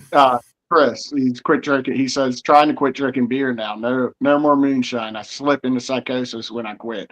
They won't take me until I'm gone. I've had to be restrained multiple times. Taper off. If you're getting the physical negative side effects because of the alcohol withdrawal, then you taper yourself off. I know it's hard, but that's not an easy thing to do. But That's why I should go to a rehab. They'll keep you for three or 4 days, get you clean. Then all you got to do is not pick up. I mean, once you get through 3 days, 3 or 4 days, you detoxed, and then it's just up to you not to pick up. you go in with the intent, though. You don't go in just to fucking take a break and come back and do it again. Go through the uncomfortable times so you could get to a fucking healthy life. He said one time he thought that was trying to harvest his organs. Whew. Yeah, I was a bad alcoholic for a long time. Y'all saw me at small portions of it, like I would drink for a few days. Yeah, you. I don't think we've ever seen you at even nearly your worst. So like, You've seen me medicating with it, which is pretty bad because I was drinking like I was chugging pints at a time just to medicate with it. yeah. By the I was time definitely drunk. I think by the time you started hanging out with us, like you had it in your mind that you were like putting this shit to rest. Yeah, I just struggled with it. Yeah, like the past 3 years, I've had like probably 3 slips, and then before that, the 2 years before that, I was hanging out with you. It was like off and on me being drunk or not. Like you didn't know if I was drunk or sober. Like it could be either or. And then I'd end up in rehab, and then you'd be like, "Well, he'll be sober for the next few months until you." But I already exactly like you said. I knew I was going to quit it. It's just how long was it going to take my There, mind to catch up with the rest of me. You know what I mean? there was a few times there, like there's a portion of time where you like we're going through the slips and shit. Or like I'd start a live, be like, well, haven't talked to Mess today. We'll see him in 7 days. Be back in about a week. Yeah, everybody So, the message. So he got it when he gets out. Yeah. I did have some good stories when I got out of rehabs and nut huts, though. Yeah. Did you ever get a bunch of messages in your inbox though? Yeah. I just try to tell people like send messages so he got him when he gets out, so he knows people were fucking hanging out. I think I got some messages when I got out and shit. Like the cool thing about when I was in the nut hut, I could get those messages. Remember, I was allowed on my phone at 7 o'clock every night. And Yeah. we tried to go live from in there, but we could never link up the times right. And I couldn't have my camera, but I could be on audio. Blah Yeah. blah blah. So.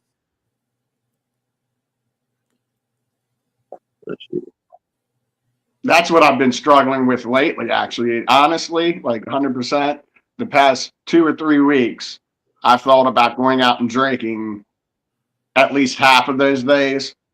And probably the same amount of time I've thought about going back into the nut hut because I've been thinking about drinking. Like I've been that close to going up to, like I've almost pulled into the fucking liquor store. But what saves me is I remember where I'm gonna go because it always there's never a change. I get drunk, I pass out, I'm in rehab. What's the point? you lead to one road. That's it. You got one direction. And as an addict, you're gonna have those thoughts, but at least you have the understanding that you don't want that shit. Like, yeah, You think about it. it's always gonna be there. You think about it, man. You're trying to quit, say, methamphetamines. You go out and you buy an 8 ball of dope. I'm just going to do a quarter of it. No, you're going to do the whole fucking thing. It's like going out and buying a bottle. You're not just going to have a sip. You're going to have the whole fucking bottle, right? I mean, it ain't no different with like somebody that was fucking 500 pounds and that they've taken the journey to lose the weight and they still want the chocolate cake. They pull it at McDonald's. They still get the fucking Big Macs. But yeah, but their consequences aren't quite as bad as mine if I drink. Yeah. True. I don't know though. But it's all along the same lines. You're not going to do a half a bag of Coke. You're not going to drink a half a bottle of liquor, and you're not going to eat a half a Big Mac. You're going to eat the whole fucking thing. As a fat ass, I would. Yeah. I'd eat the Coke and I'd eat the Coke too, and I'd sniff the Big Mac probably. Sniff the Big Mac, eat the Coke, and just suck on that bottle. But I mean, that's for me. I'm glad I don't know anybody that does my drug of choice because I don't know how strong it would be. Yeah. What's that? Yeah. I mean, you think about it. If somebody put K2 in your hand right now, would you go smoke it? I would like to believe I wouldn't. I would like to believe I wouldn't either. If somebody put a half a gram of methamphetamines in my hand, I would like to say, well, I'm over that part of my life and Yeah. throw it away. But that son of a bitch that put it in my hand, I'm going to sit there and think, man, just one more go. Not like I I'm can't say this. gonna.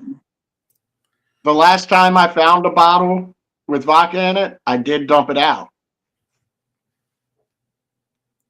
As me, the last time I picked up a bag of meth, I found it in the parking lot and I took it in. We called the police and said they chewed my ass because, fentanyl's going around now. Yeah, I think that would be my reaction, is to get rid of it right away, so that I would on this craving. If I'd have found that meth and the cops got pissed at me, I'd be like, I wanted to test it first to make sure it was meth before I called you. Didn't want to waste your time. But yep, I knew the cop, and he was riding by, and I just waved at him, and he come in, and he's like, "What's going on?" I said, "Man, I found this bag of meth that's in here in the store." And we went in there, and he's like, "Yep, that's meth." He said, "Did you pick it up with gloves?" I said, "Well, hell no, I didn't have gloves." He said, "Don't ever fucking touch his shit." Yeah, I mean, you don't know. Kyle. Go ahead. I was just saying, you don't know what's on the bag. Go ahead. I was just answering Kyle. Yeah, I was sober when I came down there to Louisiana, so I definitely didn't drink there when I did comedy. You ever see the video of the dude? He goes into like gas stations and shit and tells the cashier, he's like, "Yo, I found a bag of meth on the floor out there." Yeah. And they get all excited. Oh, what? Hands him like flashcards of math on it. Guy gets all smiley, puts on gloves. He's like, all right. He's like, why are you putting on gloves? It's just math. Yeah, there's a couple of them where they get all like fucking tweaky, like, yeah, what? Yeah, math? I'll take some math. 2 + 2, buddy. Yeah, it's hilarious. I took it in, and the lady's like, "I've never seen it before. Can I look at it?" I said, "Well, yeah, you can see it. Psh, that's methamphetamines." Can I look at it with my lungs? Huh? She said, "Can I look at it with my lungs?" Can I see what this pop will feel like in there? Yeah. Where did my lighter go? Oh, shit. Check this shit out. I got my sister. This is a weird sentence, but my sister's man doesn't feel safe at his church. He's going to the wrong church. He like works for him, so he's there all the time. They do like stuff for the homeless and all this stuff. So like, there's some sketchy people around there at the time, and it's like in the middle of the hood. He can't have a gun or anything, but they got him this shit for Christmas. The flashlight. Oh yeah, those are fucking fun. Yeah. Hell yeah. My mom bought one of them, and I thought it'd be cool to turn it on, and I thought the taser was at the other end, not the headlight end, and I grabbed the headlight end, and I hit that button, I got full force. The only problem with this, like, you might return it because it doesn't discharge the current when you turn it off. So if you turn it off and accidentally touch the front, it zaps you. Like I just did. Well, that's a safety feature. It lets you know that if you're going to pull it out, use it, motherfucker. Because you don't have to put it back in your pocket and you don't get shocked. But yeah, I was like, I said the same thing you did, Mike. If you don't feel safe at your church, maybe you're not going to the right church. Yeah. But I thought that thing was pretty badass, and it was only like $16. How many bolts is it? 50? 200. No, isn't it like Twisted Kilt? Wait, what is the name of that restaurant? It's not Kilts. It's something Kilts. Tilted Kilt. Is it? Huh? Tilted Kilts. Yeah, it's called Tilted Kilts, isn't it, Chris? They all lie. Every stun gun lies. They never put the right number on there. Look at that. Tell me 75 million volts. Yeah. Wow, that's a lot. What's the yeah? Votes aren't what matters anyway. I think it's tilted kilt, Chris. There's a tilted tilt. But yeah, I've been to one before. Yeah, we here in Jacksonville. I've never been, but we do have one. Yeah, it's just like Hooters, except for you're looking at asses more than tits because they got these real short skirts on. We don't have one of them around here They're that I nice. know of. See, me, I prefer a tilted kilt to over a Hooters because I'm not a breast man. I'm an You'd ass ask me. and I'm a booby dude, and I don't even like Hooters because false advertisement. I think you see more at the club. Just go there. Build a fire. but is their food as good? I need to go split something real quick. Bar food sucks. Huh? Bar food sucks. It's only good because you're drunk. Well, fellas, I go chop some wood. Oh, All right, have fun, brother. All right, guys. Much love, everybody. I'll catch you on the flip. Yeah. later. Later. You can be on Facebook because I can't fucking talk to you. Just make a new one. Yeah, Fantastic. but you need an ID now. Do you really? That's what Lisa told us the other day. You need an photo ID to make an account on Facebook now.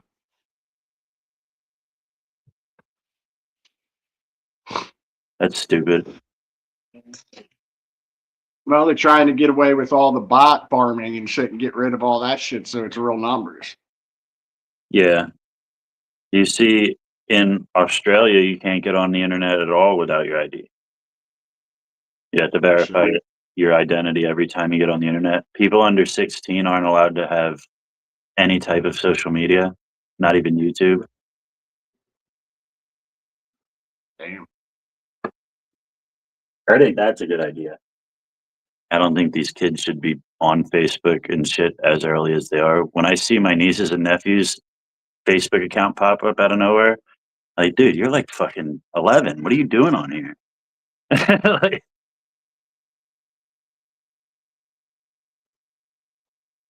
It might be worth that drive, Chris. detoxing.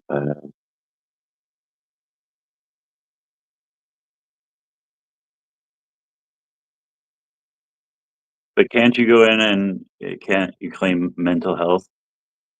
You can go into if you go in to the hospital pretty much shit faced drunk, tell them you can't take it anymore and you want to detox. They'll bring in a social worker that'll try to talk you into going to rehab, and they'll transport you to rehab. But like you said, it's 5 hours. Do you want to ride in the back of an ambulance for 5 hours, or if they? I'm sure that's probably from the hospital the way they'd take you, unless they sent someone to pick you up in a van from the rehab. Either way, you're going to have to drive that 5 hours to get in, and it's worth it. Once you get sober and you look back at how you were, I don't know. I mean, I'd rather 100% rather be sober than drinking again. So that's all I'm saying. Yeah, and if a 5-hour drive is preventing you from getting sober, then you don't want to be sober. I don't mean to be so blunt or seem disrespectful. Like you just said, you're going to need meds and shit. That's why you need to go to a detox place. They have the meds. They're going to put you on, shit. What's that called? I don't even remember the name of the medication. It's been so long. It starts with an L, I think. But it basically gets you through the detox, and then they give you Vistaril for anxiety and all these safe medications that you're not going to have trouble coming off of once you get through the detox. Say it's worth it though. I I never like I'd say I was an alcoholic for a little while there, but I never went to like AA or any of that stuff. But I'll tell you what, I enjoy not drinking. Enjoy Yeah, being me too. like there was a time there where there wasn't a day that went by that I wasn't drinking a bottle of vodka. Stay up till 3 a.m. drinking, get up at 6 a.m. for work. But when I decided I didn't want the hangovers anymore and started waking up, remembering what I did yesterday, fucking not feeling sick and not relying on a bottle to get through the day, I feel a lot happier with my life.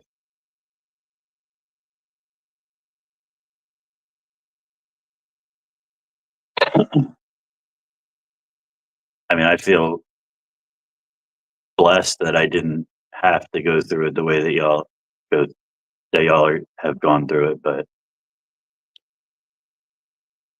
I wish I never had to go through it, but I'm glad that there was a place for me to because I couldn't do it on my own.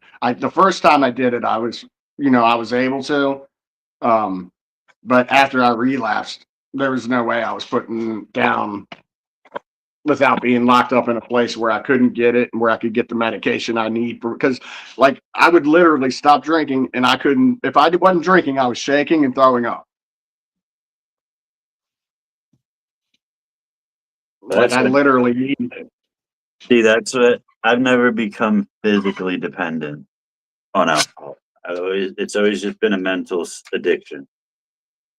Like I was more pushed away from it because of the physical feelings. Like I refused to be sick every day. Like See, that's the difference between you and a alcoholic like me. My brain goes to if I drink more, I won't feel that. Yours goes if I stop drinking, I won't feel that. yeah, Two that, different trains of thought. the hair of the dog has always been weird to me because if I even think about alcohol during a hangover, I'm gonna throw up. But once you do that first drink on a hangover, you learn real quick, hey, that's the way to go. Yeah, but that's just prolonging your inevitable pain. Said not if you don't ever stop drinking. That's how I look at it. And now I look at it as not if you ever start drinking, Yeah.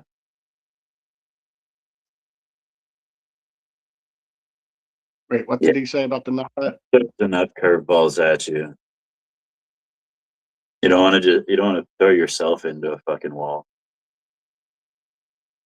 Yeah, do you have that's a good idea. Chris, do you have like a nut hut near you? That's a good place to detox. Just tell them you're going to kill yourself and they'll detox you for a few hours, give you the same medicine and shit and detox you. That's what I was saying. They Like have, they have to keep you for 72 hours if you say you're going to kill yourself, and at least you get that to detox. play mental health, and they'll like definitely take you in. Have somebody else do it. They'll definitely take you in. Like, Yeah. If you give me your address, I'll call and tell them you're going to kill yourself right now.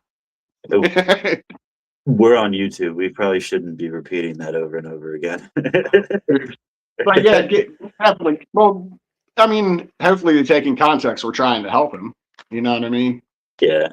2 of our videos are already moved to 18 and older and out of the public eye. Sorry. I don't know what the limits are over there. Not that I really care, but I still don't think repeating the same thing over and over again.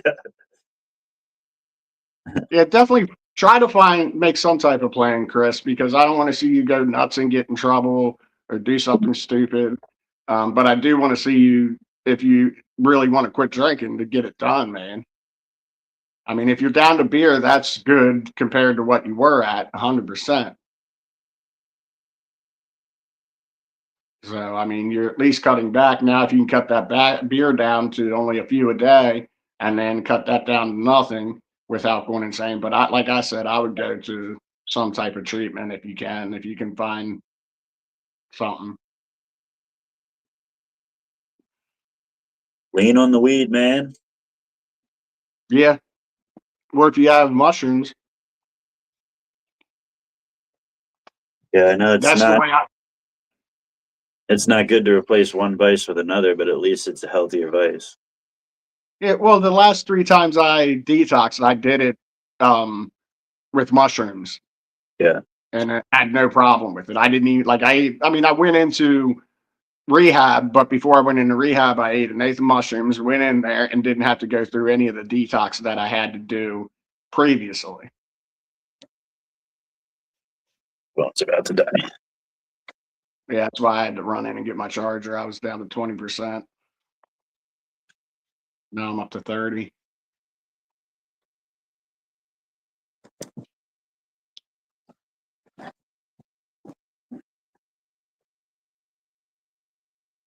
So I woke up in a fucking terrible mood today because I fell asleep on the couch, which isn't a problem. I don't mind it. And then Dee comes out this morning and she's like, goes to wake me up and she's like, why don't you go into bed? She said, I'm getting my like day started. I don't want to bother you. I'm like, I'm fine. Like, go about your day. I lay my head back down. He comes and wakes me up again. Hey, why don't you go into bed? Like, I'm gonna turn on some music and open the door and shit. Like, you're fine. I'm fine. Go to sleep, get woken up again. Hey, why don't you go into bed? I don't want to bother you. What the fuck are you doing right now? like, like, you don't For want to not bother. wanting to bother me, you sure fucking bothered me 3 times. You've been tapping me for 45 minutes. You don't want to bother me. Leave me alone. I woke up slamming doors, fucking.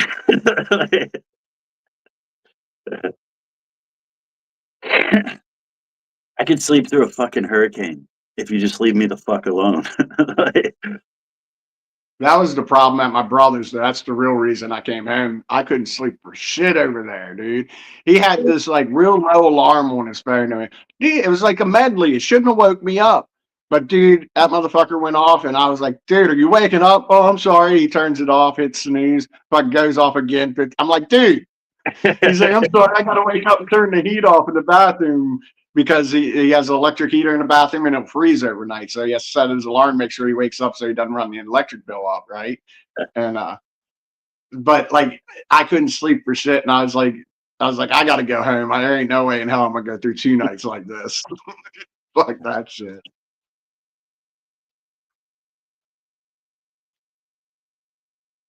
Yeah, I don't like sleeping in it. I always, like I said earlier, I don't feel right in other people's spaces.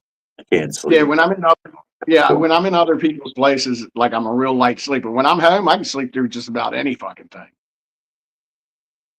Same. I always wake up before everybody when I'm at their house, and like that's just awkward. Yeah, that's why Susan got pissed at me when I went up to visit her last time. Or Yeah. the only time I woke up at like 6 o'clock in the morning. And I'm like, fuck. My son was awake. I was like, no one's awake. I guess we'll just leave and call them when they get up. She got all pissed off when she woke up and I was gone. I didn't want to wake nobody up, right? She was like, you should have woke me up. I'm like, I can do it. This is your house.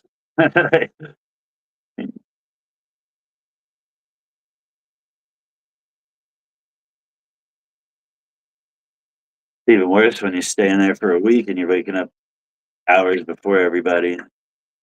I don't want to stroll around your fucking house or nothing, like make noise and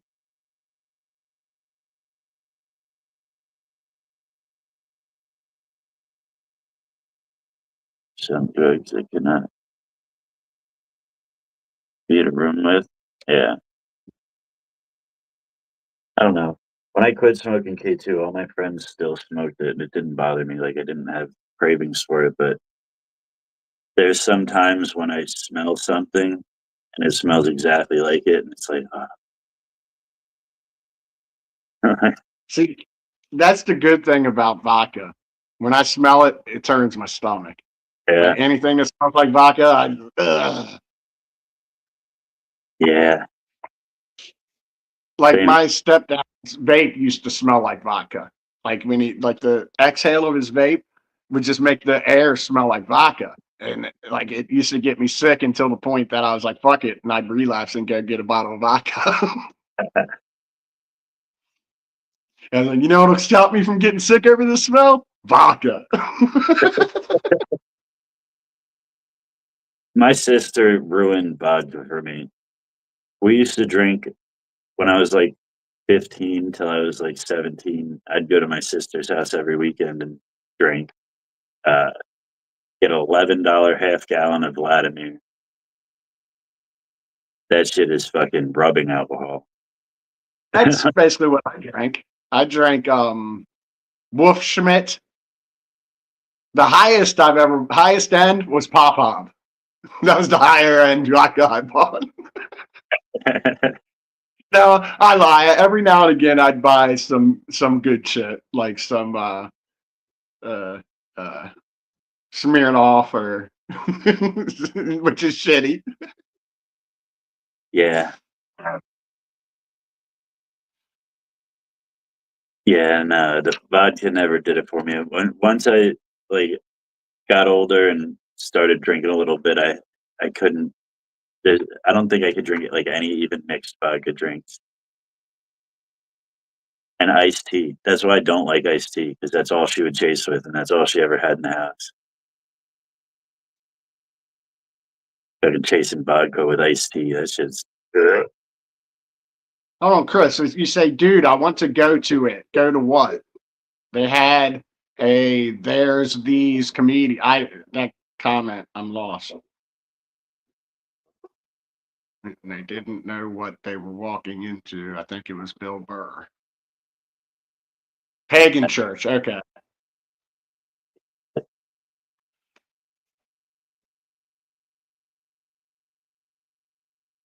Awful.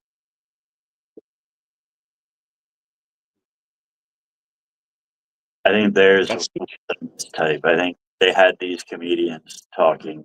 I forget who it was. got 6 minutes till the next 20. Honestly, as a comedian, I like Bill Burr, but as a person, I think he's dumb as shit. Like his views on things and the way that he goes about like social situations, like he can trash on somebody really well, but then when he starts getting into his actual like understanding of things and beliefs and shit, like he just sounds like a fucking talking piece for the left. That's how a lot of these people seem, to be honest. It, That's it one. just That's one. you wouldn't expect that. That's one reason why I don't like. That's one like. Even if I had the ability to make it big in comedy, I wouldn't want to because they would make me go like pick a side in politics, and I'm anti-politics altogether. I don't like any of the shit.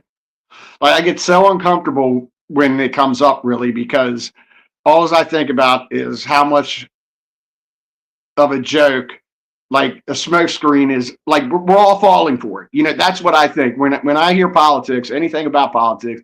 I just think no matter what side you're on, I'm on, we're all falling for it. Yeah. That's the first thing I think, and it it makes me so uncomfortable. Really.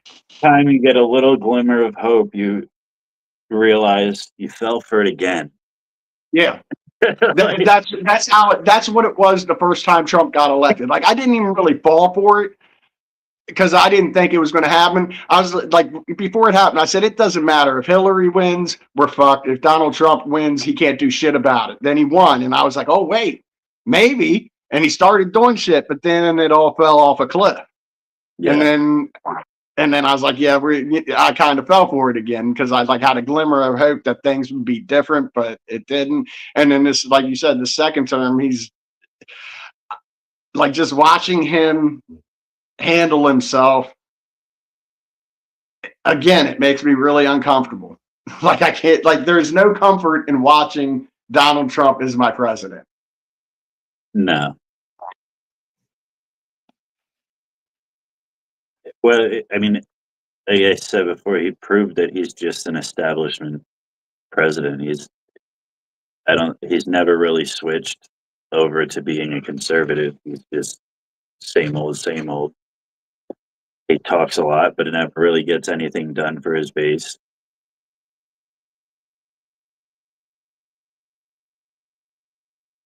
All of the things that he pushes are for monetary gain for people like him when he gets out of office. Yeah, he's doing whatever. Yeah, he's doing what all other politicians do. No, the other politicians do it while they're in office. But that's what he's doing now and setting it up for when he gets out. But it'll be, if you are capitalist, you'll gain. If you are not capitalist and you are a poor politician, you're losing. Yeah, but Either way, I'm just uncomfortable whenever any of these politics come up. I just don't like it anymore because we're all falling for the same shit that we fall for every time, and it's just going to get us again, over and over and over again. Criticizes the left for, though, he does himself. He just puts it under a different excuse. I mean, like, I still think that he was better than the alternative, but at the same time, he's not who he said he was.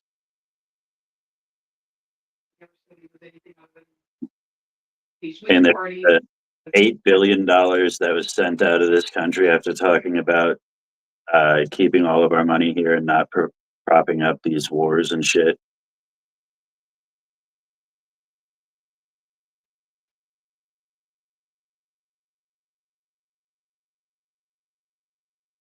But yeah, it's all smoke and mirrors. Sometimes you get a little better out of smoke than you do in other times, but So hold on a second, Chris. You've called crisis hotline and they won't even help you?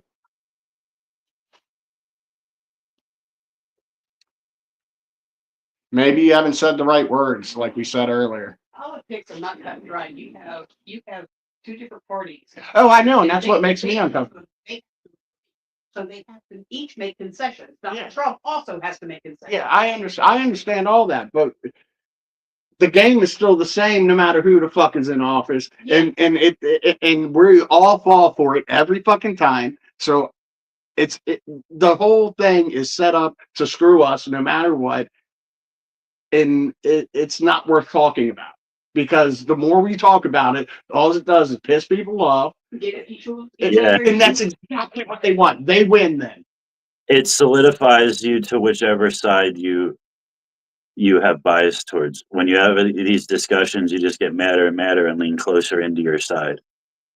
And it takes away from the actual truth and honesty of the whole discussion, really.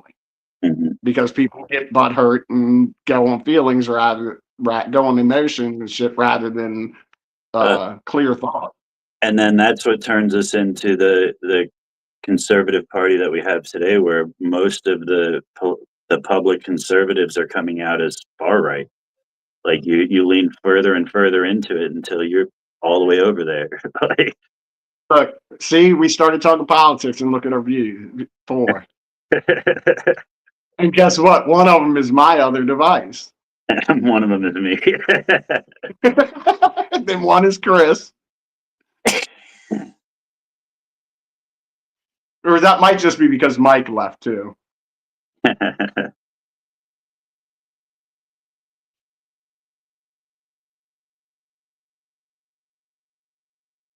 think it is weird though that most of the middle ground conservatives are now like far right. Yeah. Well,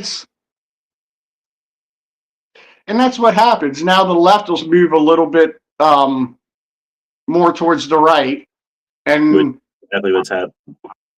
yeah, and then people will start voting for the left more often than they will the right, and then the right will have to start leaning a little bit more left, and then eventually the left will go fucking further right, and then you know what I mean? Like, because like the Democratic and Republican Party are complete opposite of what they used to be back 100 years ago. Yeah. So it's the same game. They're just going to keep switching sides. Yeah. And get you caught up in it. Or we're reliving the 40s again. Yeah. Different perspective.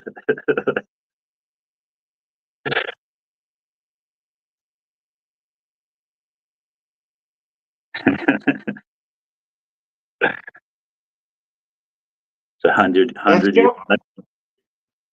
It's definitely a plus, Chris. If you're only drinking beer, it's a win. Just keep trying to cut back and get over it, dude. Try. We're here to support you, whatever you do, man. Yes, sir. Mate, I'm gonna send you a video while you're here. All right.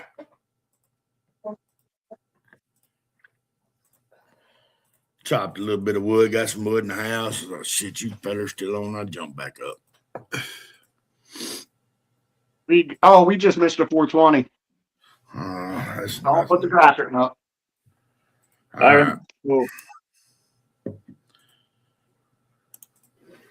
Fire it all.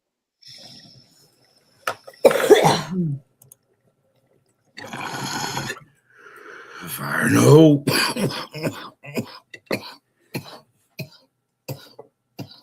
Don't die. no.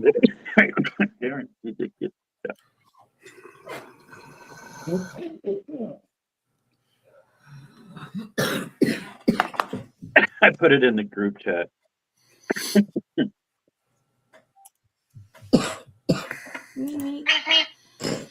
Me. I hope that's the right video. Shit. That's not the one of you in the bathroom. I think that's the. I accidentally sent. You send me a lawman, landman. Yeah, I sent you the right one. I'm kidding. I right. can't come up with something perverted fast enough. Mess got it. My bathroom take. Full screen. There you go. This is you right now, Chris. Sticking with beer, you want something stronger? I quit drinking, I'll stick with beer.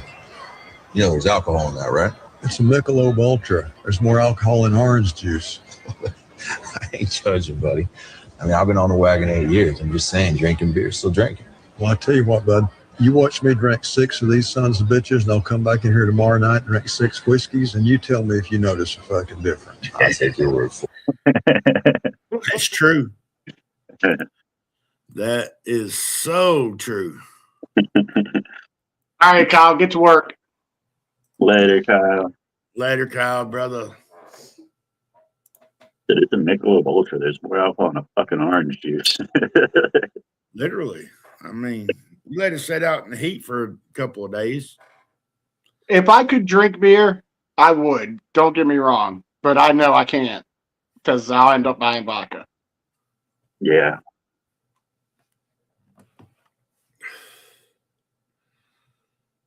I can have a mixed drink. I can have a cold beer. Actually, and during the hay season, cold beer is fucking one of the greatest things I think to drink, but it's the worst thing to drink, you know? But like, I can have a cold beer. I can stop at one. That's nice. I wish I could. I know I can't. Yeah, that's the problem. That's like I can't take one line of meth because I'll have to have 2, you know? Yep. Yeah. That's right. That's why I stick with my mushrooms and weed. Work too. Yeah, catch that little buzz, and you're like, "Oh, this is nice. I want to keep this going." Was ringing. But hold on a second. Now that we've got people going through sobriety, and we spent the last half an hour talking about weed or alcohol. Go, guys. Kayla's finally putting her Christmas tree up. They're trying to take it down yet. Yeah, if you ain't got your Christmas tree up yet, just forget about it. For real. Just put one of them things up on your front door. It's got a Christmas tree on it.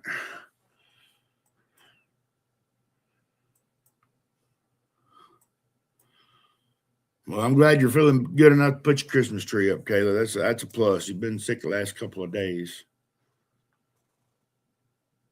Yeah.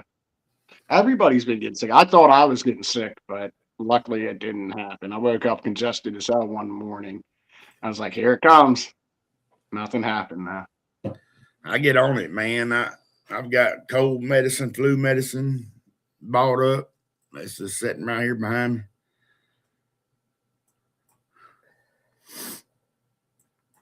Heck yeah, Kayla. Man, it's a pretty day. I'm thinking about going out riding full weather for a minute, but I ain't going to. Shit hurts. I think I got kicked out of a bunch of groups. I don't see a bunch of groups. I think I got kicked out of a bunch of groups on Facebook. But for Sherry, I don't know. I just don't see them on my list anymore.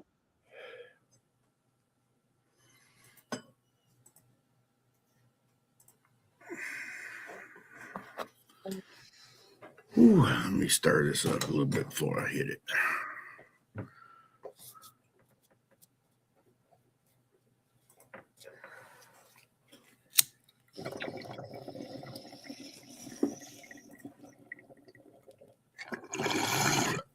what's up, Stat? My brother tried calling me, so I shared this live to him. You can ask me if you did something. Yeah, anything you can say to him, you can say to us. Yeah. Yeah. Motherfucker. What's up? Yeah. Yes.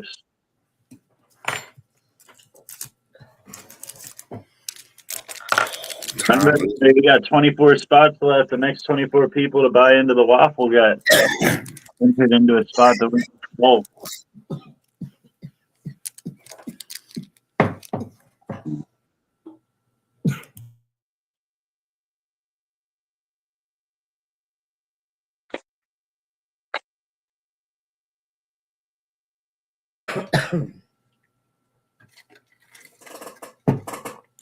Worst thing on earth to take is BC powder. Man.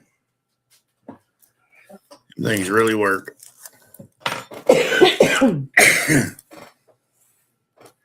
Tastes like hammered hell. Look at that. Little chickadee.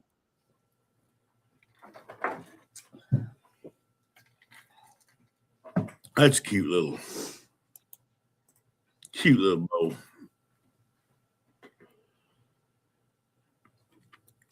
Pretty little piece. Pretty little piece.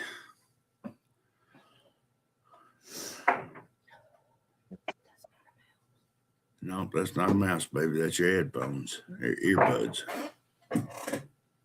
Oh, so what do you fellas got going on the rest of the day? Not much. I guess I watched some football game. My team lost yesterday. It was a decent game up until the second string quarterback got hurt, and then our third string came. It was just horrible. But then the Ravens don't play till this evening, so there's no real game for me to be interested in, unless there's a good game one. Usually the good games are like that Chicago game was nice last night. Did anybody watch that? No. Went into overtime. They actually, they changed the onside kick rule in the NFL, right? Huh. You got to declare your own. I think it's in college. Don't you have to declare you're going to do an onside kick before you do it in college, or no?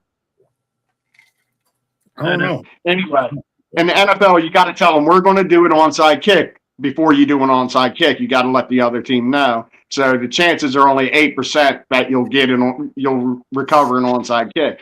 Well, Chicago needed to recover an onside kick in order to take the game into overtime. They had to recover an onside kick and then score a touchdown. Well, fuck if they didn't recover that onside kick and take it into overtime, dude. Hell yeah.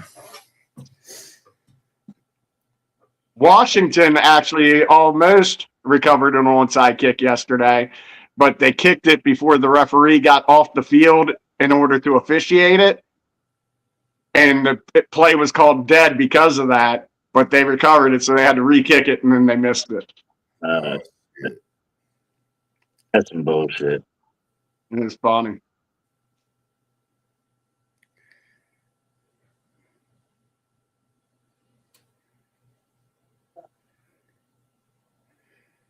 Vladimir. Look at that. We talk politics and AA, and it goes down to 4. We start talking sports, it goes up to 7. I don't Yeah. know. Mikey's back. Oh, yeah. That's the whole reason. Yeah. Yep. People come to see me. Yeah. Back, all of a sudden the numbers start going back up.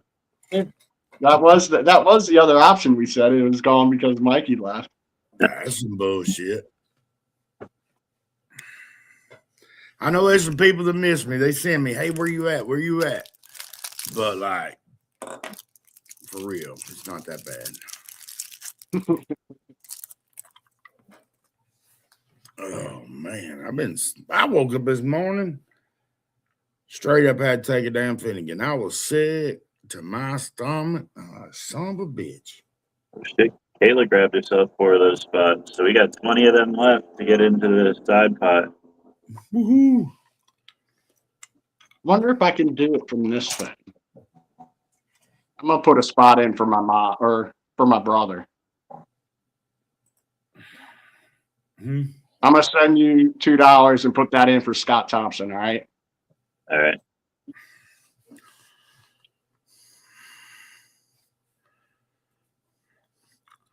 The Whoa. Pirates and Commander game was. We got 19. They said the fights in the Commander game was better than the Jake Paul fight. I'd agree. I didn't even watch the Commander game. Yeah, dude, they had a brawl. I forgot to talk about that. Dude, 3 players got ejected. Mike Sandistro, little motherfucker, came up and was like instigating it, the whole thing. And he didn't get ejected. It was funny as shit. Oh, heck. What's up, Scott Thompson? But we still got 8 free spots to give away too. That's my brother. Hell yeah, Scott. I guess I might start watching hockey. They got better fights than the damn boxing matches. I think it's sending it to you, Bean. I don't know if it'll work from this phone since I have my other phone. Yeah, it says it did.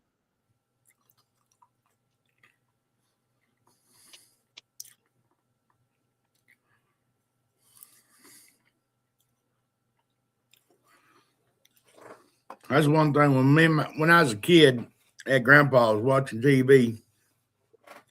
If there wasn't a good boxing match on or a good Cardinal baseball game on, was watching hockey for the fights.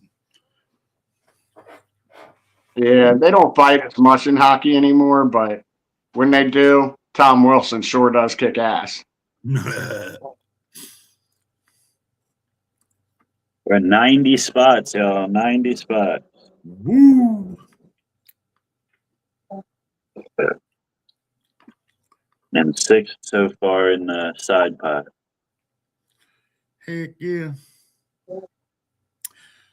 I was glad to know my packages landed Wednesday. Have you sent yours out? Yeah. Oh, you have? The only one that didn't get that I'm like worried about so far is Jenna's. Jenna. I accidentally sent it through USPS and it was supposed to go UPS. Oh shit. I gotta resend this. I'm wondering if I could just add the apartment number on there that I missed and use the same packaging. Well, you use the same package, you just gotta buy new postage. Yeah, I understand that. Or I could use the same pen and say they fucked up. Yeah.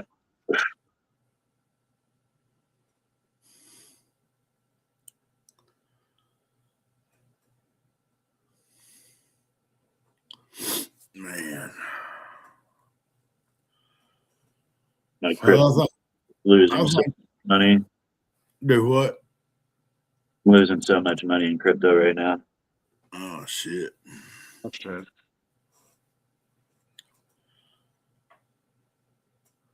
I use that as like a savings account. So like instead of putting my money into a savings account with the bank, I put my savings onto crypto.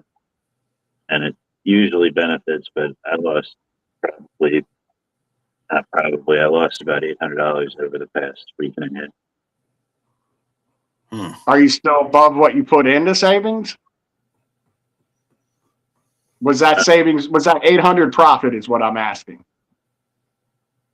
Yeah. You might want to take it out. Still hurts to lose $800.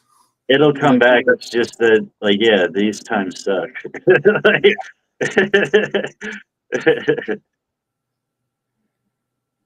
And I'm not like, I learned my lesson with trading. Like, if you don't got a lot of money invested, you shouldn't really trade. You should invest and keep it there. Because Yeah. they fuck you on taxes. Bro, y'all remember talking about that? Like,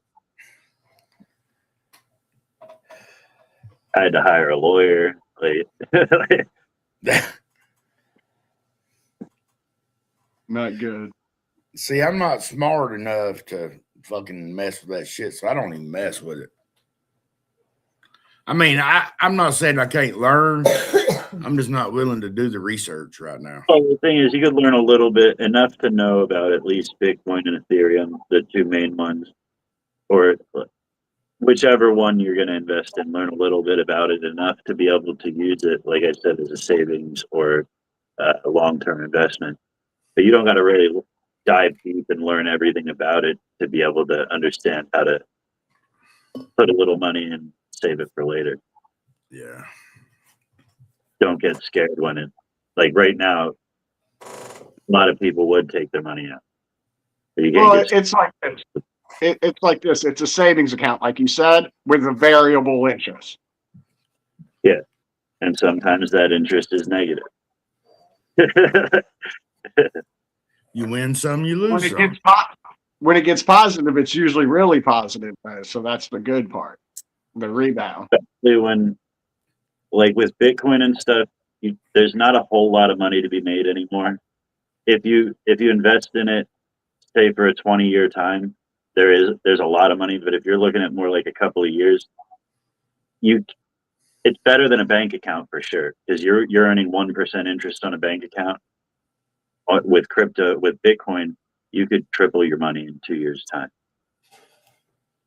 But when you get into like the smaller coins, they move by like thousands of percent at a like one day you could go look at your account that you had $400 in, and it's up to $35,000, just because how volatile it is. They pick a coin, they pump it, they dump it. Like, yep, pump and dump. You pick a popular one and just put a little bit of money on it and forget about it. The way that I do it, like, yeah, it's a savings account, but at the end of the day, like, I put it in there to possibly lose it. Okay, Chris, from what you just said, that comment about what Crisis told you, that's what I was saying earlier. Go in the hospital and say those 3 words. Or 5 words. Say those 5 words in the hospital and go in there drunk and tell them you're detoxing off of alcohol and say those other 5 words. I want to blank, blank, blank. Use the alternative. I want to like, I don't lie is an easy alternative for that. Yeah, I want to unalive myself, tell them. And yeah, that's a 3A2 or whatever you call it. It's actually, I don't know. Have to take you in. Yeah, if you say that. Smoke some weed. I would you live close because my record doesn't, like, I've never done anything to get any of my rights stripped away. But if you're already a felon and shit, then sure, you use that. That's the good thing about Maryland. Or would you say, hold on, if you're already a felon, what? Yeah, then sure, go ahead and use that. But if you don't, like with me, with my record and all that stuff, like I haven't done anything in my life to get any of my rights taken away from me. But if you go in and you say those words, now you're gonna get rights taken. Especially if a judge deems you like unfit. Unfit. Well, that's a good thing about Maryland. If you could get to Maryland somehow, you could just go to any fire station and tell them, look, I need to quit drinking, or I need to quit doing drugs. I'm an addict. I need help. And they have to find you a rehab to go to by law in Maryland. That's cool. That's right. We're only here for a good time, not a long time. But So don't destroy your good time. exactly. But don't let the fucking good times be destroyed by bullshit. Yeah, don't like. You'll have a lot better time if you can just get past this. Go through the hard times right now because you're right. We don't have a long time. Yeah, speaking of my brother Scott, he's been sober 6 years now. He's got me beat. All right, Scott.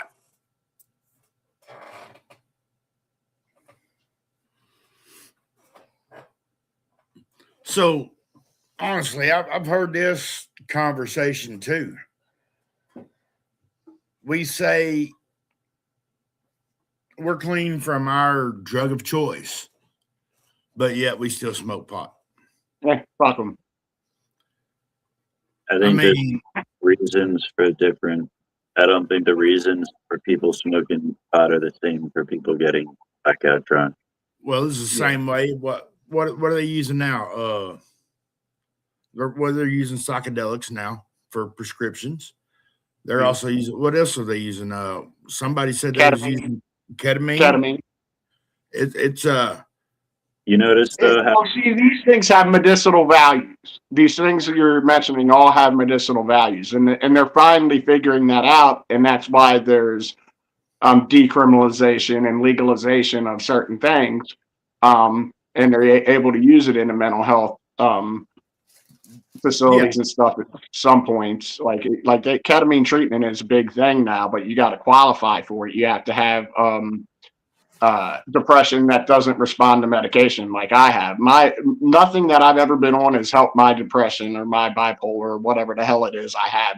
Nothing ever gets me feeling right other than mushrooms. That's the only thing that keeps me kind of normal. You know what I mean? It keeps me thinking the right way. Otherwise, I would go nuts in a couple weeks or months. You know, probably. Nobody's out here smoking a joint and beating their wife. yeah, but I mean, it also goes back to Tylenol can be abused too. Tylenol can be a drug if used wrong, right? But well, it is a drug, but it's But I mean, it can. The difference is that it doesn't have a recreational use. Following. They don't have a recreational following. All right, you can take some laxative and get a heroin effect. Can you? That's what I heard. You could take like a shitload of laxatives and you can get the heroin effect, but then you shit yourself and all you good shit. In the toilet with that heroin effect. That's the heroin effect you get. You shit yourself. That's the effect of heroin. But I mean, you know what I'm saying? People say, oh, I do meth. My instance, I was a methamphetamine addict for a long time. And I'm from that era where weed was in the same boat as all them, but yet I still smoke pot. Yeah, you think a lot of addiction is, this is random, but due to ego, like I have to be this guy, that the person that I've always been. Like this is who I am. Yeah, I'm the drinker. Like if I don't have a drink, everybody's going to be upset, or No. You're kind of right, but I don't. It's not ego. It's precise. Yeah, it's not really ego. It's ambiance. Not a good thought. Say that again.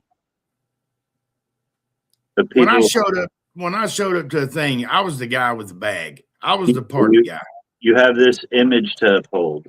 That you think you have this image to uphold with people that I'm the drinker, I'm the guy, or I'm always high. I'm always talking about weed. Whatever you. It's more of, this is what I was thinking. It's not really ego. It's I have to wear this mask to cover up the real me. Yep. Because I can't let them see who I really am. It's not because ego would anticipate. Huh? I got to be the character I created. Yes. It's not really an ego. It's just exactly. I gotta be. I can't let them see who I really am, because if they see who I really am, they won't like me. No. Nobody likes me if they know who I really am. Or I won't like me. Yeah. You Yeah. create a persona. You create an image of yourself that you've got to uphold. I'm the party guy. I'm the guy with the bag. I'm the guy that always has the bottle. I'm the guy that when you call for a good time, we're going to have a good fucking time. You know what I'm saying? Yeah, most of the time you're wrong though, because Exactly. you're a much better person to hang out with as a sober person. Anybody is, you know what I mean? 100%. That's why I think comedy is so good for my sobriety, because it lets me go out there and be sober and know, hey, people can actually like me for me. Like just me being myself. I don't have to be drunk. I can come up here, tell a couple jokes, that and people want to actually be around me because I'm a pretty funny guy to be around.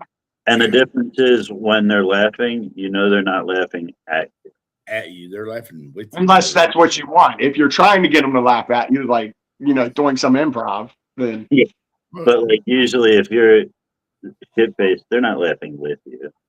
They're laughing with this dumb motherfucker. I wish I could capture that whole thought process, like, or remember it, because for the next time I go to therapy, because I've tried to explain how comedy has helped me in my addiction, and I have a hard time wording it, but we just kind of worded it here with the comedy helping. Clip it. We'll have that clip now. Be at 225. No, all you have to do is say clip it, and it'll clip it. See, I was the guy that when I showed up, everybody knew I had the bag. I was the guy that everybody's gonna get high with, because if I had dope, I was getting high for free. So were the people with me. So they called you, hey, what are you doing, man? You want to come over and hang out and all this shit? So yeah, I'm going over hanging out. We got some chicks over here and shit like that. So, well, I'm coming. The fucked up part about that is when you stop, you realize that that's the only reason they were there. They never call you no more. Yeah. They never, hey, what's up? What are you doing? And I mean, that's not anybody's fault, because like if you go four-wheeling every day with your friends and then you sell your four-wheeler, they're not going to call you to go four-wheeling anymore either. But at the same time, it sucks to know that they didn't really like you for you. They liked you because you were not you exactly, but like in any situation. Like when I stopped partying and shit, I thought I had 1,000 friends. Like I said the other day, I thought when I was back home I had 1,000 friends, but I can only think of 2 people to invite to the party. Like, hey, when I went to jail and I come out, my wife said, if you can't come over sober, don't come over. You know how many people come over? Out of, God, I had 50 friends that was 50 dope heads that was all under my coattail. Yeah. Stick around and do anything for you. As long as you got a bag of dope. Yep. But if that dope ain't there, they ain't there either. You got kicked out of at least one group on Facebook. See, and the nice part is when those friends start to sober up and they realize it and they come around and they start, like, like your old friends come back around again, because they realize that you were probably like, you're the only one that ended up being real. Everybody else was around for the fucking party. Yeah. Yeah, and that's another big problem with my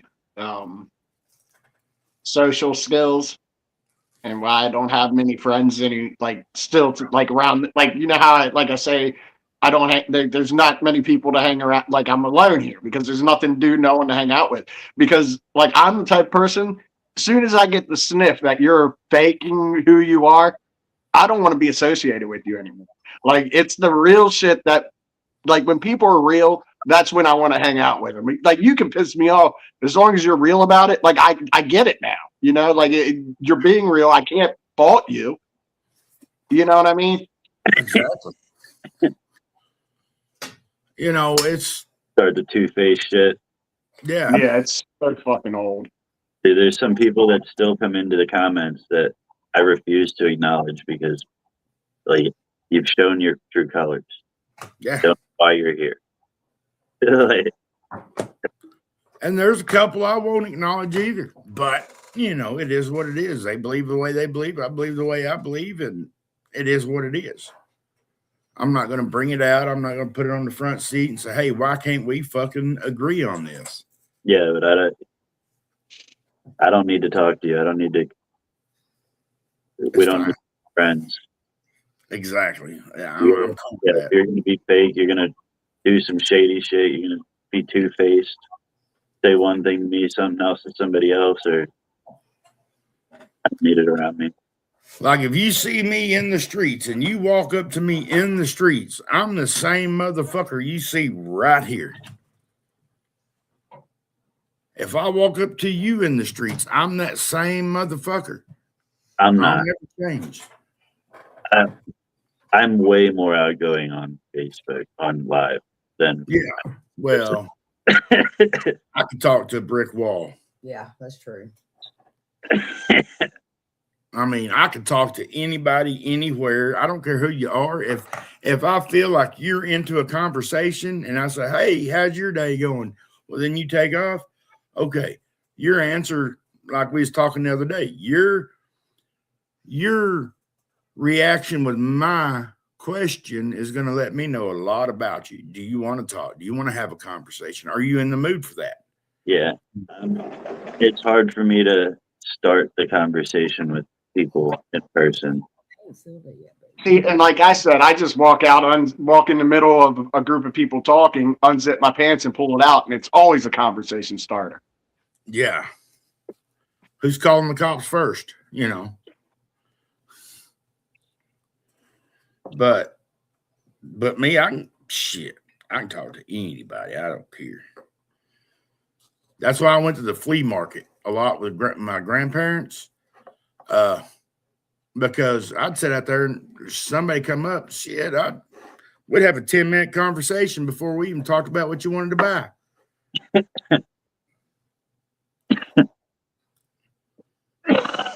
But it's also that kind of the salesman in me too, you know. It's like, hey, what are you looking for? What do you need it? You know? I'm gonna turn my camera off for 1 minute, 2 minutes while I run to the mailbox. But yeah, I'm that guy that can talk to anybody, and I'm gonna be that guy. And I like to put people in uncomfortable situations to see how they react. Well, when you pull your pecker out, I did that to Bean and his brother Brent at the grocery store in Illinois. I don't know who else in here, so someone might not have heard this story before. But we were down at the grocery store getting shit for the house when we were in Illinois, and Dee asked us to get candles and bubble bath for her. So we were looking for candles and bubble bath after we got our cart full of shit, and we couldn't find the bubble bath, so I went up and asked one of the sales clerks there. And we were all three in the aisle. And I say, do you have any bubble bath? And she's like, no, but you could probably use this. And I put my hands on my hips. I said, so you're telling me I got to lather these boys up by hand? I turn around, Bean and Brent at the end of the aisle going different ways. So that would be great. Holy shit. Then I invited a bunch of people to the comedy show too. I was handing out cards and everybody, like Bean was like, here, go give them a card. Go give them a card. I was just all over the place talking to anybody and everybody. Dude, I am that guy.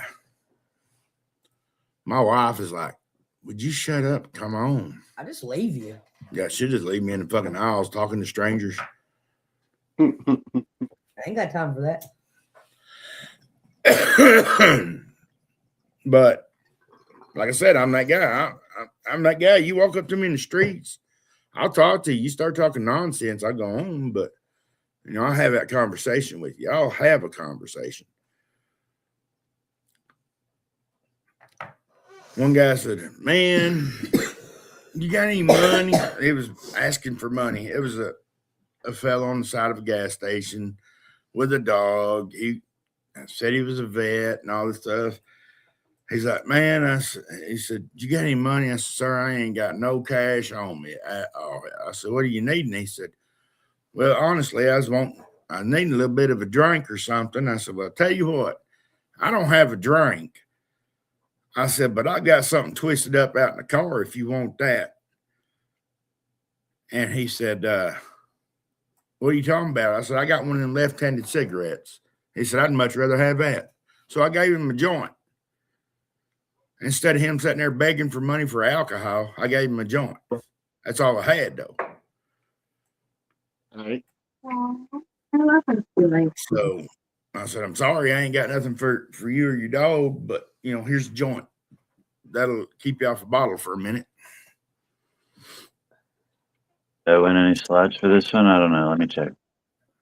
I think Chris won one, didn't he? I don't remember. Chris, You did. It's on the list down there. hello. Hello, Kayla. How are you? She said, how are you? But, but I'm not, I'll come up and make a conversation. Hello, Chris. Kayla beat me to it this time. Yeah. Hi, Miss. Chris got one spot.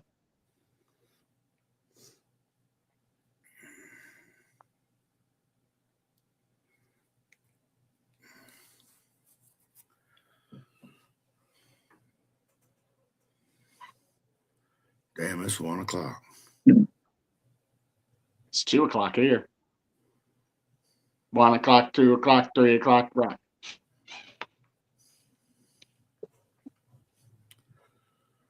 I guess I'm gonna have to get off here and find something to eat now. I ain't Yeah. even- You have to get moving. Well, fuck, then I got time to leave too.